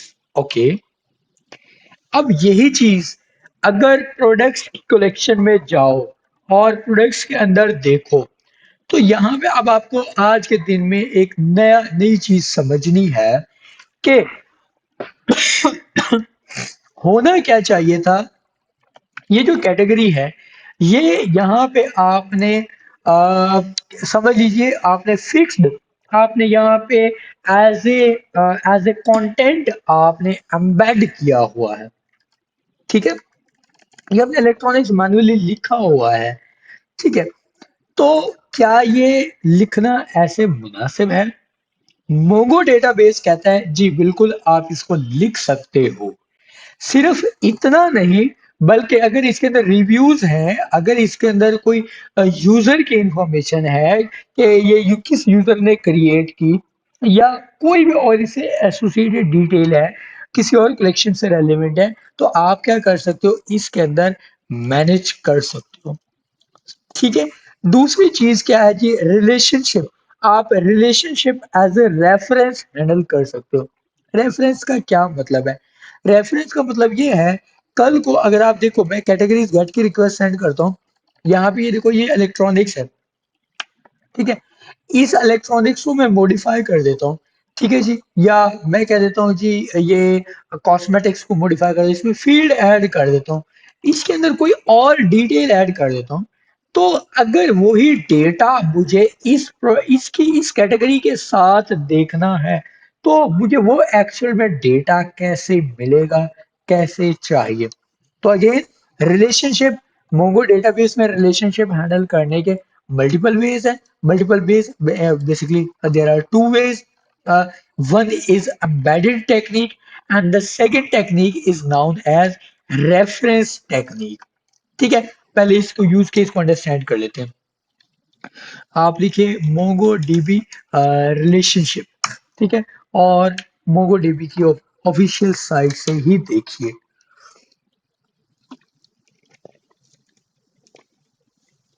तो so there are your choice of data model depends on whether you want to embed related data या आप क्या use करना चाह रहे हो, रेफरेंसेस। ये आपकी चॉइस है, आपके मॉडल की चॉइस है, आपके यूजर की चॉइस है कि आप कैसे यूज कर सकते हो।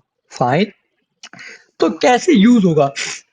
नॉर्मली अगेन रिलेशनशिप की टाइप्स, वन टू वन क्या कहते हैं? वन टू वन का मतलब ये है कि एक मॉडल, एक जो आपके पास कलेक्शन है, मतलब एक जो डेटा है वो एग्जैक्टली दूसरे डेटा के साथ बाइंडेड है। ये वाले केसेस हमारे पास बहुत कम आएंगे। नॉर्मली हमारे पास वन टू मैनी का रिलेशनशिप होता है, हम उसको पहले देख लेते हैं। वन टू मैनी का रिलेशनशिप हमारे वाले केस में बिल्कुल वैसे ही है जैसे अभी हम देख पा रहे हैं कि हमारे पास क्या है, हमारे पास मल्टीपल प्रोडक्ट्स, ठीक है, दीज आर डिफरेंट प्रोडक्ट्स, ठीक है। अब ये जो मेरे प्रोडक्ट्स और इसी के अगेंस्ट यहाँ पे मेरे पास क्या है, कैटेगरीज हैं, ठीक है, ये मेरे पास काफी सारी कैटेगरीज हैं, ठीक है। अब इनमें से क्या होगा कि मेरे पास ये इस एक कैटेगरी के अंदर ये जो प्रोडक्ट है, इस प्रोडक्ट ये प्रोडक्ट क्या करती है, इस कैटेगरी से बिलोंग करती है। ये प्रोडक्ट भी इसी कैटेगरी से बिलोंग करती है। ये प्रोडक्ट इस कैटेगरी से बिलोंग करती है। ये कैटेगरी इससे बिलोंग करती है। सो अब ये मेरे पास क्या है, वन टू मैनी का रिलेशनशिप है। वन टू मैनी का क्या मतलब है कि जी मेरे पास अगेन क्या है जी, इसको तो एक जो मेरे पास एक कैटेगरी है, इसके अंदर मल्टीपल प्रोडक्ट्स हैं, ठीक है।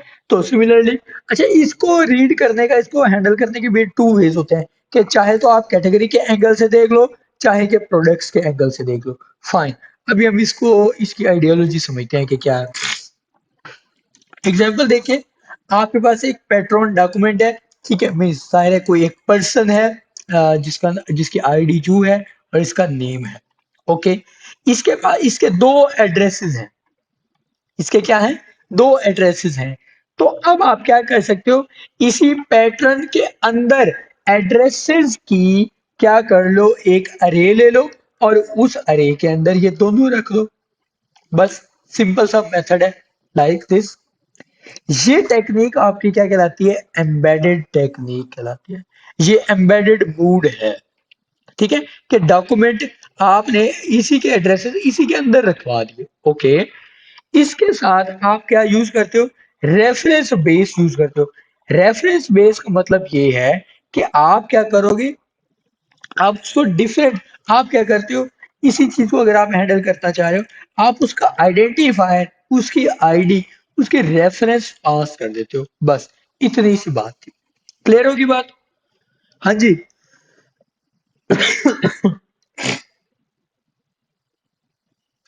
देखिए रेफरेंस का क्या मतलब है, सर बहुत ही ये आसान सी रेफरेंस बात आपके है। कहाँ से मिलेंगे? आपने, आप प्रोडक्ट्स, आप अपने मॉडल में आओ, आप मॉडल्स में, आप कहते हो जी आपके पास ये जो प्रोडक्ट्स का आपने स्कीमा बनाया था, आप यहाँ पे कैटेगरी रख रहे थे ना। अब आप कैटेगरी कहाँ से लेना चाह रहे हो?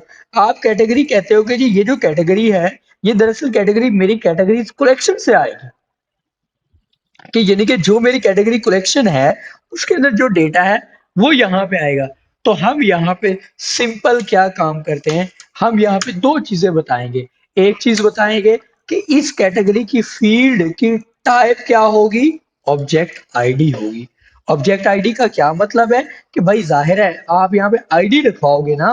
आप गौर से देखो यार इस बात को, कि अगर ये आईडी, ये वापस चलते हैं हम कैटेगरीज में, तो आपने क्या करना है, इस इलेक्ट्रॉनिक्स को ये वाली आईडी क्या कर रही है, रिप्रेजेंट कर रही है। तो हमने क्या करना है, ये वाली आईडी उठा के क्या करनी है, अपनी प्रोडक्ट्स, ये जो हमारी प्रोडक्ट्स होंगी, इस प्रोडक्ट्स के अंदर यहाँ पे रखवानी है बस। तो इस चीज को हैंडल करने के लिए हम क्या यूज करते हैं, रेफरेंस। अब रेफरेंस बनाने का इजीएस्ट वे यही होता है कि जी हमने क्या किया, टाइप बताई, क्या जी कि इसकी टाइप क्या रहेगी, कैटेगरी ऑब्जेक्ट आईडी रहेगी, और रेफरेंस क्या होगा, हमने कहा कहाँ से ये रेफर करेंगे, किस कलेक्शन के साथ लिंक बनाने जा रहे हैं, हमने कहा जी कैटेगरीज के साथ लिंक बनाएंगे। फाइन, लो जी हमने बना लिया, ओके। अभी ये लिए डेटा फेच करते हैं। लीजिए मैंने डेटा फेच किया। सर ये जिस तरह होता है आम डेटाबेस में, ऑब्वियसली ऑब्वियसली कि जिसको प्राइमरी की ये वगैरह कहते यहाँ हैं, पे ये ये जो रेफरेंस उसी में अंडरस्कोर आएगा। आईडी है, ये यहाँ पे प्राइमरी की है, ठीक है। अब इसके अंदर ये जो कैटेगरी का जो फील्ड होगा, वो एज ए फॉरेन की के तौर पे यहाँ पे यूज हो रहा होगा, ठीक है। हम यहाँ पे मोंगो डेटाबेस के कॉन्टेक्स्ट के अंदर उसको रेफरेंस की बोलते हैं, कि वो रेफरेंस है हमारा, ठीक है। और देखिए फॉरेन की दूसरे टेबल रिलेशनल से हम जब डेटाबेसेस कनेक्ट के करेंगे, अंदर यानी कि क्या जिस बोलते तरह हैं, हम उसे फॉरेन की बोलते हैं। कि इंसाइक्लोपीडिया अब जैसे होता है। ये जो कैटेगरी वाली है, कैटेगरी की जो कैटेगरी आईडी है, ये वाली आईडी, ये प्राइमरी की है। प्रोडक्ट्स के अंदर जाके क्या बनेगी, वहां पे जाके फॉरेन की बन जाएगी। लेकिन मोंगो डेटाबेस में इसको यहाँ पे हम प्राइमरी की जरूर बोलते हैं, कि ये इसका यूनिक आइडेंटिफायर है। लेकिन ये प्रोडक्ट्स के अंदर जब आप इसे यूज करना चाहोगे, तो ये वहां पे जाके क्या बन जाती है, रेफरेंस बन जाता है, ठीक है। बट जस्ट कन्वेंशन अलग है, और यूज केस करने की लॉजिक सेम ही जी है। सर। तो अच्छा, अभी के लिए जरा गौर से अगर आप डेटाबेस ओपन करते हैं, हम डेटाबेस एक्सप्लोर करते हैं। मैंने मोंगो डीबी कंपास ओपन किया, और जी होल्ड ऑन, अभी एक एक मिनट के लिए होल्ड अच्छा सर, मेरा कीजिएगा। एक और क्वेश्चन था। यहाँ पे मैंने ये एपीआई ओपन की, कैटेगरीज देखो, ये इलेक्ट्रॉनिक्स, कॉस्मेटिक्स, क्लोथिंग और प्रोडक्ट्स। अब प्रोडक्ट्स में यहाँ पे देखो कैटेगरी है, यहाँ पे मेन क्लोथिंग लिखा हुआ है, यहाँ पे देखिए ज्वेलरी लिखा हुआ है, यहाँ पे आप देखिए इलेक्ट्रॉनिक्स लिखा हुआ है। लेकिन यही जब मैं क्या करता हूँ, डेटा फेच कर रहा हूँ, तो यहाँ पे देखो कैटेगरी का फील्ड नहीं आ रहा, कैटेगरी का फील्ड नहीं आ रहा। जबकि अगर आप मेरी मॉडल में, मेरी इस प्रोडक्ट में जाएं, तो मैंने जब गेट रिक्वेस्ट चलाई हुई है, तो इसके अंदर मैंने कैटेगरी भी बताया हुआ है कि कैटेगरी को भी फेच करो। लेकिन जाहिर है कैटेगरी चूंकि डेटा आईडी नहीं है, इस वजह से नहीं आ रही, क्योंकि वो मोंगो, वो उसकी उसकी डेटा टाइप मैच नहीं हुई, इसीलिए वो नहीं दिखा रहे। तो मैं क्या करता हूँ, एक नई प्रोडक्ट क्रिएट करता हूँ। क्या करते हैं जी, हमने एक नई प्रोडक्ट क्रिएट की। हम कहते हैं जी, लेट्स से जी, ये है मैकबुक एयर, ठीक है, M2, ओके। और ये है जी, लेट्स से जी, लाइक समथिंग दिस, फाइन। और अब कैटेगरी के अंदर अब आपको क्या पास करना है, अब कैटेगरी के अंदर आपको क्या पास करनी है, आईडी पास करनी है। जाहिर है आपने ये जो इलेक्ट्रॉनिक्स की आईडी बनाई थी, ये आईडी मैंने फिलहाल मैन्युअली यहाँ से कॉपी की, और यहाँ पे इसकी पोस्ट रिक्वेस्ट के अंदर क्या की, यहाँ पे मैंने आईडी पास कर दी। लीजिए सेंड किया, 201, डेटा क्रिएटेड, टाइटल, प्राइस, और कैटेगरी के अंदर देखो कैटेगरी की आईडी मिल रही है, ये कैटेगरी की आईडी है। अब अगर मैं यहाँ पे प्रोडक्ट्स फेच करता हूँ, मैंने यहाँ से सारी प्रोडक्ट्स फेच की हैं।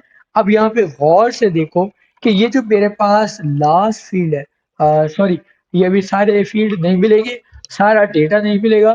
क्यों, क्योंकि ये पेजिनेटेड हमने रखा हुआ है। ये वाली पेजिनेशन वाला, ये वाला अभी के लिए स्किप, और जो लिमिट वाला है ये मैं कमेंट कर देता हूँ, ठीक है। इसको यहाँ से हम बाद में निकाल लेंगे, इसको, इसके लिए हम एक और फंक्शन लिख लेंगे, ठीक है। अभी के लिए मैं सारा डेटा फेच कर लेता हूँ, और सारा डेटा फेच किया। और इसके एंड पे आइए, एंड पे नहीं है। उसकी रीजन ये कि मैंने सोल्टिंग भी की हुई है प्राइस से, मैं वो भी खत्म कर देता हूँ।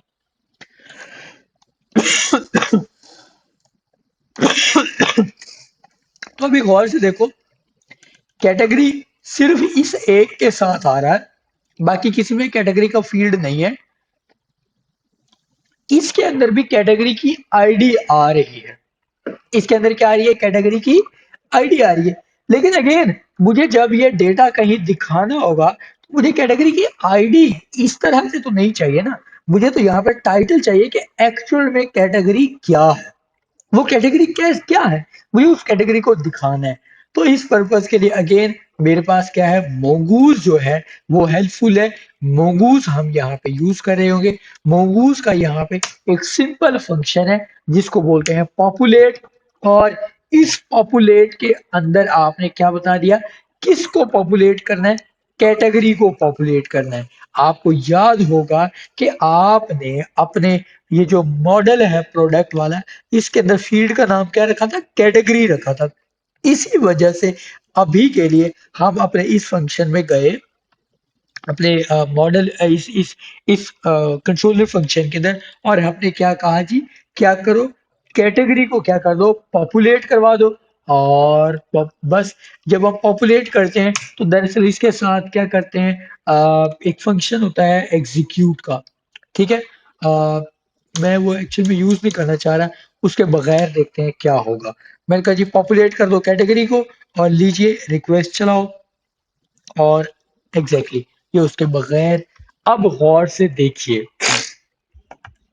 जी, कैटेगरी एक ऑब्जेक्ट के तौर पे मिल रहा है, और यहाँ पे अब आप देख रहे हो उस ऑब्जेक्ट के अंदर कंप्लीट डिटेल है कि उसका नाम इलेक्ट्रॉनिक्स है, उसकी आईडी ये है, और अगर इसके अंदर कोई और फील्ड होगा तो वो भी आ रहा होगा।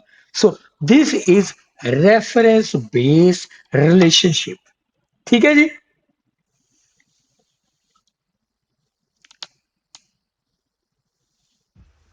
अच्छा सर, आपने बताया था कि जब हम स्कीमा डिफाइन करते हैं ना, तो उसमें जब हम कोई चीज डिफाइन करते थे, नाम टाइटल वगैरह, तो हम कैटेगरी में हमने डिफाइन किया था कि सिर्फ किस आईडी में, हो। कैटेगरी तो में, इसने अब कैटेगरी में हमने सिर्फ नेम भी आईडी साथ में डिफाइन स्टोर की थी। कर दिया है, हालांकि स्कीमा के मुताबिक जब हमने बताया था ना कि कैट ऑटो होती है आईडी, तो हमने कहा था ना सर कि इसमें आईडी है और वो आएगी कि कैटेगरी से उसके कलेक्शन देखिए से, तो इसने नेम समझो, भी साथ में इस डिफाइन बात को किया है। समझो। हालांकि हमारे स्कीमा में तो नहीं था ना हुआ सर ये ये नेम। कि इस डायग्राम को समझो कि एक्चुअल में इस प्रोडक्ट के अंदर इस वाली कैटेगरी का रेफरेंस है बस। अगर डेटाबेस में आओ, एक मिनट, ये अच्छा क्वेश्चन है, ये जरा डेटाबेस को देखते हैं। अगर डेटाबेस के पर्सपेक्टिव में देखो, मैंने इसे कनेक्ट किया, इधर आओ, प्रोडक्ट्स में आओ, और ये आखिरी प्रोडक्ट देखो, मैं ये मैकबुक एयर इसी की बात कर रहे थे। कैटेगरी के अंदर क्या है, आईडी पड़ी है। अब ये जो मोंगूस आईडी पड़ी है, ड्राइवर है, आईडी ये फैसिलिटेट कर रहा है, ये कहता है कि मैं इस आईडी को, ये जो कैटेगरी वाला फील्ड है, इसे मैं पॉपुलेट करूंगा। कहाँ से पॉपुलेट करूंगा, इस कलेक्शन, ये देखता है कि जी ये रेफरेंस क्या दिया था आपने, आपने कहा था कैटेगरीज, तो ये कैटेगरीज में जाएगा, और उस आईडी के अगेंस्ट जो डेटा पड़ा है वो सारा उठा के दिखा देगा बस, ठीक है। दे, नहीं किया, यानी कि आप ये खुद जब हम देखो कैट डेटाबेस करेंगे में उस कहाँ सेव वक्त ये किए। दिखा रहा है, ये देखो डेटाबेस प्रोडक्ट्स में है, स्टोर नहीं किया उसने। और प्रोडक्ट्स के अंदर आप यहाँ पे देखो क्या है, आपको क्या मिल रही है, कैटेगरी की एक आईडी तो मिल रही है, और क्या है यहाँ पे, ठीक है। यहाँ पे सिर्फ आईडी यूज हो रही है, यहाँ पे कोई डेटा ले आ नहीं गया। है, ठीक है। फॉर एग्जाम्पल अभी मैं जाता हूँ वापस, एक मिनट, जस्ट उसको पॉपुलेट कर रहा है, पॉपुलेट कर रहा है, उसको दिखा रहा है, मैनिपुलेशन उसके किया था फीड बस, सर्च कर रहा है। जस्ट। मैं यहाँ पे क्या करता हूँ, ये जो गेट की रिक्वेस्ट थी, इसका डुप्लीकेट बनाते हैं, और इसे लेते हैं कि जी ये मेरी पुट की रिक्वेस्ट है, और यहाँ पे ये जो इलेक्ट्रॉनिक्स है, इसे मैंने यहाँ पे ये पास किया, और बॉडी के अंदर रॉ में मैं इसे क्या करता हूँ, जेसन के अंदर नेम नेम ओके, नेम के चलो नेम को छोड़ो, मैं यहाँ पे डिस्क्रिप्शन लिखता हूँ, description okay, yet we don't have any, ठीक है जी। और लो जी मैंने पुट रिक्वेस्ट चलाई, पुट रिक्वेस्ट के साथ अपडेट हो गया, फाइन। अब जरा गौर से आपने देखना है, डेटाबेस में ये क्या है, प्रोडक्ट्स है, और यहाँ पे कैटेगरी क्या केस क्या आ रहा है, जी सर, ऑब्जेक्ट आईडी। और ये कैटेगरीज में गए, कैटेगरीज में देखो इसमें ऑब्जेक्ट आईडी। इलेक्ट्रॉनिक्स और इसके साथ क्या है, इसकी डिस्क्रिप्शन मौजूद है। आइए अब हम क्या करते हैं, अपने प्रोडक्ट्स की रिक्वेस्ट चलाते हैं। लीजिए मैंने प्रोडक्ट्स की रिक्वेस्ट चलाई, ये डिस्क्रिप्शन आ रहा है, ठीक है। और ये डिस्क्रिप्शन भी इस वजह से आ रहा है कि जी सर। हमने क्या किया जी, यहाँ पे मॉडल के अंदर ये देखो ना डिस्क्रिप्शन दिया हुआ है, ठीक है। अब यहाँ पे आपका एक और वैलिड क्वेश्चन हो सकता था कि अगर मुझे ये वाला फील्ड जी नहीं सर। चाहिए फिर, जी सर, नहीं, इनका क्वेश्चन बेसिकली वो मैं समझा नहीं पा रहे। उनका क्वेश्चन ये था कि अगर आईडी हमने वहां पे सिर्फ आईडी दिया है तो यहाँ पे पूरा डाटा कैसे आ रहा है। बेसिकली वो ये समझना चाह रहे हैं, जो रिलेशन है ना आपने बनाया वो सिर्फ आईडी दिया, उसको ये मुझे भी बस समझा दें कि जौन सा वहां पे आपने कैटेगरी डाली है बनाया populate है में, बनाया है ठीक है, बनाया है, उसको बताता आपने हूँ कहीं कहाँ रिलेशन बनाया नहीं है। बनाया कि वापस आओ आईडी इज इक्वल मेरे आईडी, प्रोडक्ट वाले या तो मॉडल में आओ, ये क्या ऑटोमेटिक होएगा। ये क्या किया है, इसी लाइन को मैं समझाता हूँ। ये देखिए मैंने क्या ठीक किया, है ये ऐसे समझो, ये देखो जी। उप्स, ओके मैं टेक्स्ट लेता हूँ, और यहाँ पे अब जरा गौर से देखना, मैं इसको थोड़ा सा एक्सपैंड कर देता हूँ। ये मैंने किस में लिखा है, ये मैंने प्रोडक्ट के, जो मेरे पास प्रोडक्ट है, इस प्रोडक्ट के अंदर मैंने बताया कि एक फील्ड कैटेगरी है जिसकी डेटा टाइप ऑब्जेक्ट आईडी है, और ये कहां से आएगी, एक कलेक्शन है जिसका नाम क्या है, कैटेगरीज है। तो रेफरेंस बन तो गया, देखो। जी सर। अब सुने सुने सुने मेरी बात सुने ना, अब गौर से देखिए कि मेरे इसमें पास, मेरा अब इसी वाले कोड को मेरे जरा समझिए, मेरे पास क्या है, क्या कैटेगरीज के नाम की कलेक्शन है,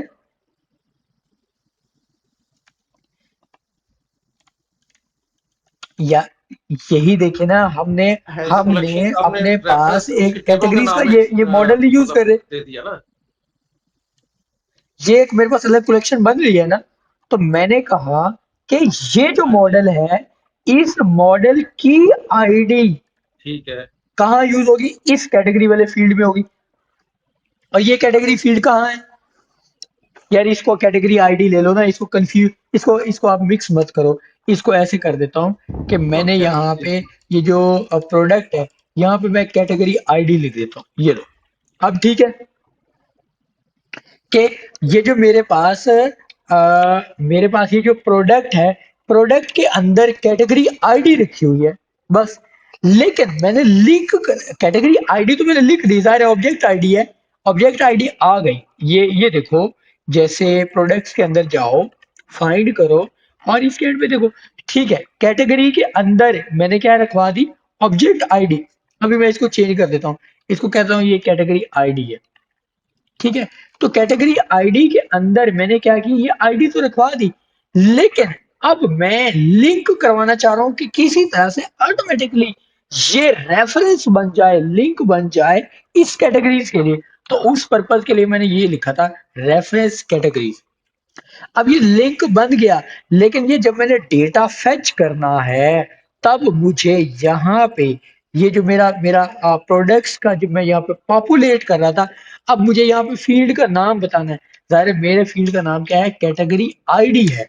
तो अब मैं इसे पॉपुलेट करूंगा तो वो क्या करेगा, वो कहता है हाँ कि जी मैं कैटेगरी का जो आईडी वाला फील्ड है इसे उठाऊंगा, ठीक है, मॉडल में देखूंगा तो मॉडल के अंदर कैटेगरी आईडी का फील्ड उसे मिला कि ठीक है ये ऑब्जेक्ट आईडी है, इसे कहाँ से उठाना है, कैटेगरीज में से जाना है, तो ये ऑटोमेटिकली कैटेगरीज के ऊपर सर्च लगाएगा, वहां से निकालेगा और डेटा पॉपुलेट कर देगा। तो इधर आओ, इधर के लिए अब आप पहले कैटेगरी नजर आ रहा था, लीजिए मैंने सेंड किया और ये गौर से देखो अभी क्या आ रहा है, कैटेगरी आईडी और कैटेगरी आईडी के अगेंस्ट सेम डेटा मिल रहा है, ठीक है। ओके थैंक ठीक है। जी सर। असल में मैं उसको दूसरी सेंस में मैंने बेसिकली ओरेकल और माइस्क्ल और उन रिलेशन देख से कंपेयर कर रहा था कि इक्वल इक्वल आता है ना उसमें, क्योंकि कि देखिए आईडी इज आप इक्वल इमेजिन इक्वल आप कैटेगरी आपने आईडी, कभी कोई ओआरएम यूज किए, वहाँ ऐसे रिलेशन। कौन सा, ओहो ओरेकल तो हाँ as G N database use किया, ओआरएम पूछ रहा हूँ, ओरेकल। ओआरएम ओआरएम बता देता हूँ, हाँ जी आप किस लैंग्वेज के साथ यूज करते रहे हो, अल्लाह अकबर, ओरेकल आपका डेटाबेस है ना, मैं ओरेकल के साथ करता ओके, हूँ। उस डेटाबेस सर्व उस डेटाबेस को हाँ जी, किसी प्रोग्रामिंग लैंग्वेज के उसका साथ आपने फ्रंट एंड यूज किया, डेवलपर, यार सीक्वल तो सीक्वल उसकी लैंग्वेज है, उसकी मुझे एक अपनी बात लैंग्वेज आई, है ना अगर मुझे सीक्वल, पीएचपी के साथ पीएलसी के। अगर मुझे ओरेकल डेटाबेस सर्वर को यूज करना है, मैं सीक्वल के सीक्वल एसक्यूएल एसक्यूएल लिखूंगा ना, क्यूरीज लिखूंगा ना, हाँ जी लेकिन अब समझो बात को, जब आप कोई हाँ जी फ्रेमवर्क क्यूरीज। यूज करते हो, जैसे लारावेल है, जैसे केक पीएचपी है, जैसे जेंड है, तो उसके अंदर आप प्लेन क्यूरीज हाँ जी नहीं लिखते, उसके अंदर आप क्या करते हो, इसी तरह के जैसे अभी मैं यहाँ पे नहीं क्या कर लिखते रहा था, बिल्कुल। फंक्शन यूज कर रहा था, ठीक है, ऑब्जेक्ट के तौर पे यूज कर रहा था, आपके पास वहां पे इसी तरह के ऑब्जेक्ट। फंक्शन होते हैं, ये फंक्शन ओआरएम प्रोवाइड करता है, ठीक है, तो लैरावेल बेसिकली डॉक्ट्रिन यूज करता है, तो उसके अंदर हम ये चीजें मैन्युअली पास नहीं करते, ठीक है हम मैन्युअली हैंडल नहीं करते, ये चीजें हमारे ये जो मॉडल बनते हैं, स्कीमा बनता है, उसके अंदर जो रेफरेंस डिफाइन करते हैं, ये सारी चीजें उसकी मदद से हैंडल होती हैं और हम अपने ओआरएम को यूज कर रहे होंगे, ठीक है।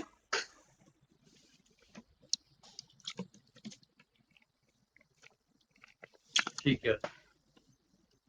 नहीं मेरा क्वेश्चन फिर वही एक कि अगर मल्टीपल मल्टीपल फील्ड्स को फील्ड्स क्या को मतलब, हमने कैसे कंपेयर करना चाह रहे हो, कॉलम्स को कंपेयर करना हो तो फिर क्या करेंगे?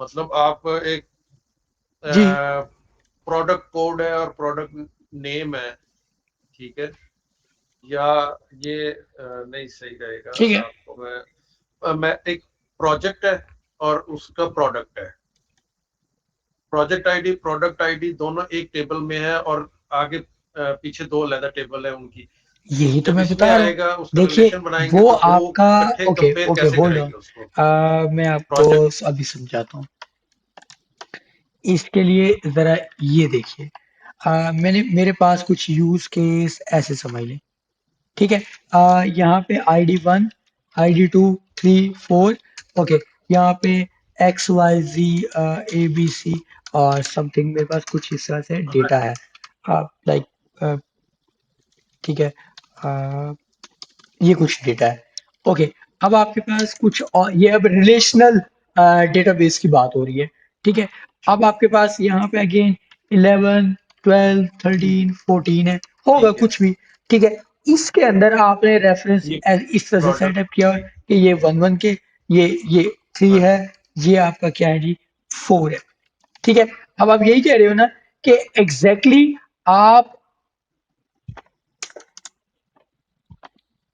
नहीं, थर्ड थर्ड टेबल एक और, मैं थर्ड टेबल एक और बनाऊंगा ठीक है, जिसमें ऑर्डर आएगा, ये हो गया ऊपर वाला प्रोजेक्ट ठीक हो है, गया, नीचे वाला प्रोडक्ट हो गया, इन दो इस प्रोजेक्ट का ये मॉडल सेल हो गया। अब जब ऑर्डर आएगा उसमें हम मल्टीपल को रिलेशन बनाएंगे, मल्टीपल रिलेशन, मतलब इधर से एक आएगा ऊपर ओके, वाली टेबल से, नीचे आपने वाली से यहाँ 11 पे आएगा। ये कहा, और ओके ओके, एक तो इसकी अपनी आईडी होगी, ठीक है, इसकी आईडी कुछ ये है, आप इसको ऐसे ट्रीट कर रहे हो कि यहाँ पे कि जी हाँ जी, ओके, और यहाँ पे फर्स्ट ओके, टेबल से गॉट 1 इट ले लें, गॉट इट गॉट इट।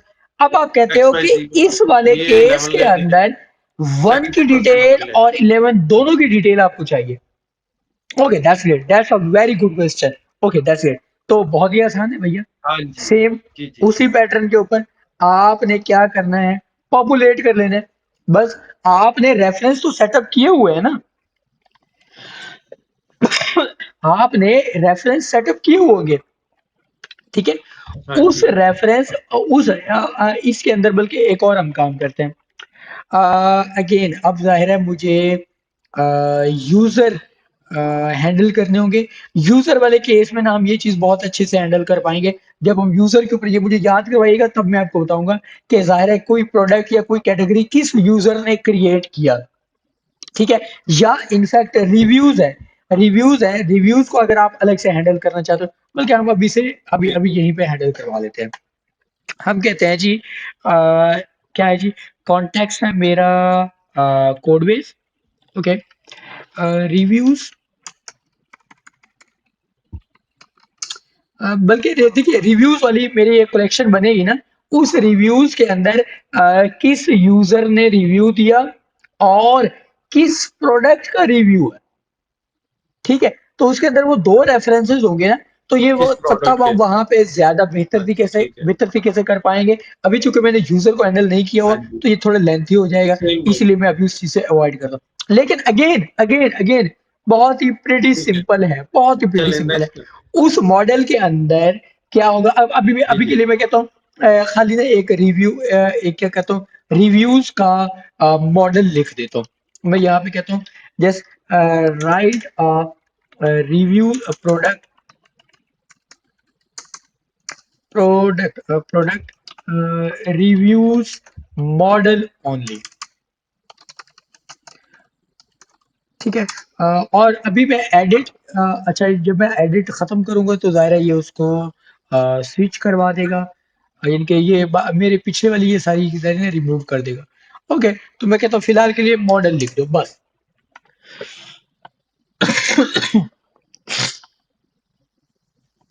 ठीक है जी, तो इसने कहा जी रिव्यूज डॉट जेएस, जरा गौर से देखो, इसने कहा जी प्रोडक्ट आईडी, और खुद से देखो क्या किया है, इसने कहा जी ऑब्जेक्ट आईडी, इसकी टाइप रहेगी, जी, प्रोडक्ट्स के साथ रेफरेंस बनेगा और रिक्वायर्ड होगा। ओके, उसके बाद ये नेम, रेटिंग, कमेंट और क्रिएटेड एड, ये इसने मैन्युअली उसमें क्या कर दिए, ऐड कर दिए, ठीक है। तो मैं कहता हूँ जी यहाँ पे अब ये टेक्निक दरअसल क्या है, एक एम्बेडेड टेक्निक कहलाती है। कि जाहिर है आप क्या कहते हो, ये जो नेम है यहाँ पे आप ये रख लेते हो कि इधर ही उसका डायरेक्ट नाम दिखा दे। मैं कहता हूँ नहीं, नेम की बजाय ये काम नहीं, मैं इसे कहता हूँ अंडू। ये 7 फाइल्स को अंडू करेगा, नहीं मुझे 7 फाइल्स को तो अंडू नहीं करना, कैंसल, ओके। ओ सॉरी, ये इसने कौन कौन सी मॉडिफाई की है, हाँ ये नहीं नहीं नहीं, ये क्या है, ये ये तो नई बना ऑब्वियसली दी है है। ना, ठीक है। और कैटेगरीज की, ठीक है, ये मैंने एक्चुअल में चीजें स्कीप नहीं किए थे तो इस वजह से नहीं है, फाइन। मैं इसको क्या कहता हूँ, अभी के लिए मैं कीप कर लेता हूँ और डन कर देता हूँ। ओके, तो उसने ये वाले मेरे सारे चेंजेस सेटअप कर दिए, ठीक है। अभी के लिए मैं क्या कर लेता हूँ, आसान कर देता हूँ, यहाँ पे मैन्युअली कर देता हूँ। मैं प्रोडक्ट रख लेता हूँ, प्रोडक्ट आईडी लिखना मेरे लिए मुनासिब नहीं है, क्यों, अगेन क्योंकि यहाँ पे मैं उसके साथ रिलेशनशिप बना लूंगा। अच्छा, अब मैं यहाँ पे नेम के बजाय मैं क्या रख लेता हूँ, यहाँ पे यूजर रख लेता हूँ, ठीक है। और अगर जब मैं ये यूजर रख रहा हूँ तो मुझे क्या करना पड़ेगा, सेम थिंग, ठीक है। कि किस यूजर, उस यूजर की आईडी क्या है, जाहिर रेफरेंस क्या होगा, यूजर्स, और रिक्वायर्ड क्या है, ट्रू। अब जाहिर है इसने ये रेटिंग क्या सेटअप किया है, कमेंट क्या दिया है, क्रिएटेड एड, ये मेरी एक परफेक्ट रिव्यूज की क्या बन गई, एक कलेक्शन बन गई। अब इस वाले केस में जब आप रिव्यू को पॉपुलेट करोगे तो आपका सवाल ये है कि तब कैसे करेंगे? कि जाहिर है रिव्यू के अंदर भी प्रोडक्ट की भी आईडी पड़ी है, यूजर की भी आईडी पड़ी है, तब आप कैसे पॉपुलेट करोगे? आपने कुछ भी नहीं करना। आपने पॉपुलेट का फंक्शन है, आपने उसमें बताना है पॉपुलेट कर लो प्रोडक्ट वाले फील्ड को और पॉपुलेट कर लो यूजर वाले फील्ड को। प्रोडक्ट वाला फील्ड किसके साथ रेफर हो रहा है? प्रोडक्ट्स के साथ हो रहा है, तो जाहिर है ये जो प्रोडक्ट्स के अंदर जो अंडरस्कोर आईडी है उसके साथ रेफरेंस बना रहा होगा। ये जो यूजर है ये ऑटोमेटिकली यूजर्स कलेक्शन के अंदर जो अंडरस्कोर आईडी है ये उसके साथ रेफरेंस बनाएगा। ठीक है जी। जी कोई और क्वेश्चन, कोई और प्रॉब्लम, कोई चीज जो डिस्कस करना चाह रहे हो? Okay Okay, that's great. That's great. So now almost we are done with lot of things जो अभी के लिए हमारी बेहतर हो चुकी हैं। नेक्स्ट जो मेरा टारगेट होगा वो हमने काम करना है किसके ऊपर जी? अपनी जो यूजर की कलेक्शन है, यूजर की ऑथेंटिकेशन कैसे होगी, यूजर साइन अप कैसे करेगा, लॉगिन कैसे करेगा, यूजर के सारे ईमेल कैसे वेरीफाई करेगा, ओटीपी कैसे काम करता है। ये हमारा नेक्स्ट जो मॉड्यूल है, जो हमारा नेक्स्ट टारगेट है, यूजर की ऑथेंटिकेशन और ऑथराइजेशन के ऊपर रहेगा, उसके ऊपर बात करेंगे। ठीक है जी, इंशाल्लाह। ठीक है, बहुत ही इंटरेस्टिंग टॉपिक है, उसको डिस्कस करेंगे और फिर इसके साथ एज ए होल कोलैबोरेटिवली किस तरह से लेके चलेंगे। अब इसके अंदर और बहुत सारे छोटे छोटे टॉपिक्स हैं, लाइक जैसे अभी मुझे इसमें चेंजेस जो मुझे कुछ एक दो डेफिशिएंसीज नजर आ रही हैं डेवलपमेंट एनवायरनमेंट सेटअप करने के हवाले से। ये जो से डॉट ईएनवी है, लोकल की डॉट ईएनवी अलग बनती है, प्रोडक्शन की अलग हैंडल की जाती है, वो कैसे हैंडल करनी है, वो कैसे सेटअप होगा। अगेन फिर जब हम अगेन ये चीजें साथ के साथ हम इम्प्रूव करते जाएंगे। ये मेरी बार बार रिक्वेस्ट है, लाइक जैसे मैं गेट की रिक्वेस्ट है बार बार चलाता जा रहा हूँ, या अगर ये जो मेरी पोस्ट की रिक्वेस्ट है ये मैंने बार बार रिक्वेस्ट चलाई, अब ये देखो ये इतना सारा डेटा क्रिएट होना स्टार्ट हो गया है। ठीक है, तो अभी आज के दिन में अभी देखो कि मैंने इतनी सारी कैटेगरीज क्रिएट कर ली। अब जरा कैटेगरीज गेट करो तो ये देखो क्लोथिंग के नाम की कितनी कैटेगरीज क्रिएट हो गई हैं। तो ये रिक्वेस्ट, ये तो बहुत ही खतरनाक बात है। अगर ये वाला एपीआई एंड अगर किसी के हाथ लग गया तो कितना वल्नरेबल होगा, मेरी डेटाबेस में कितना बोगस और फिक्टिशियस डमी डेटा होगा। तो अगेन इस चीज को किस तरह से बेहतर बनाना है, इंशाल्लाह ताला नेक्स्ट सेशन के अंदर इसके ऊपर हम बात करेंगे, इसके ऊपर इसको लेके चल रहे होंगे। ठीक है गाइस।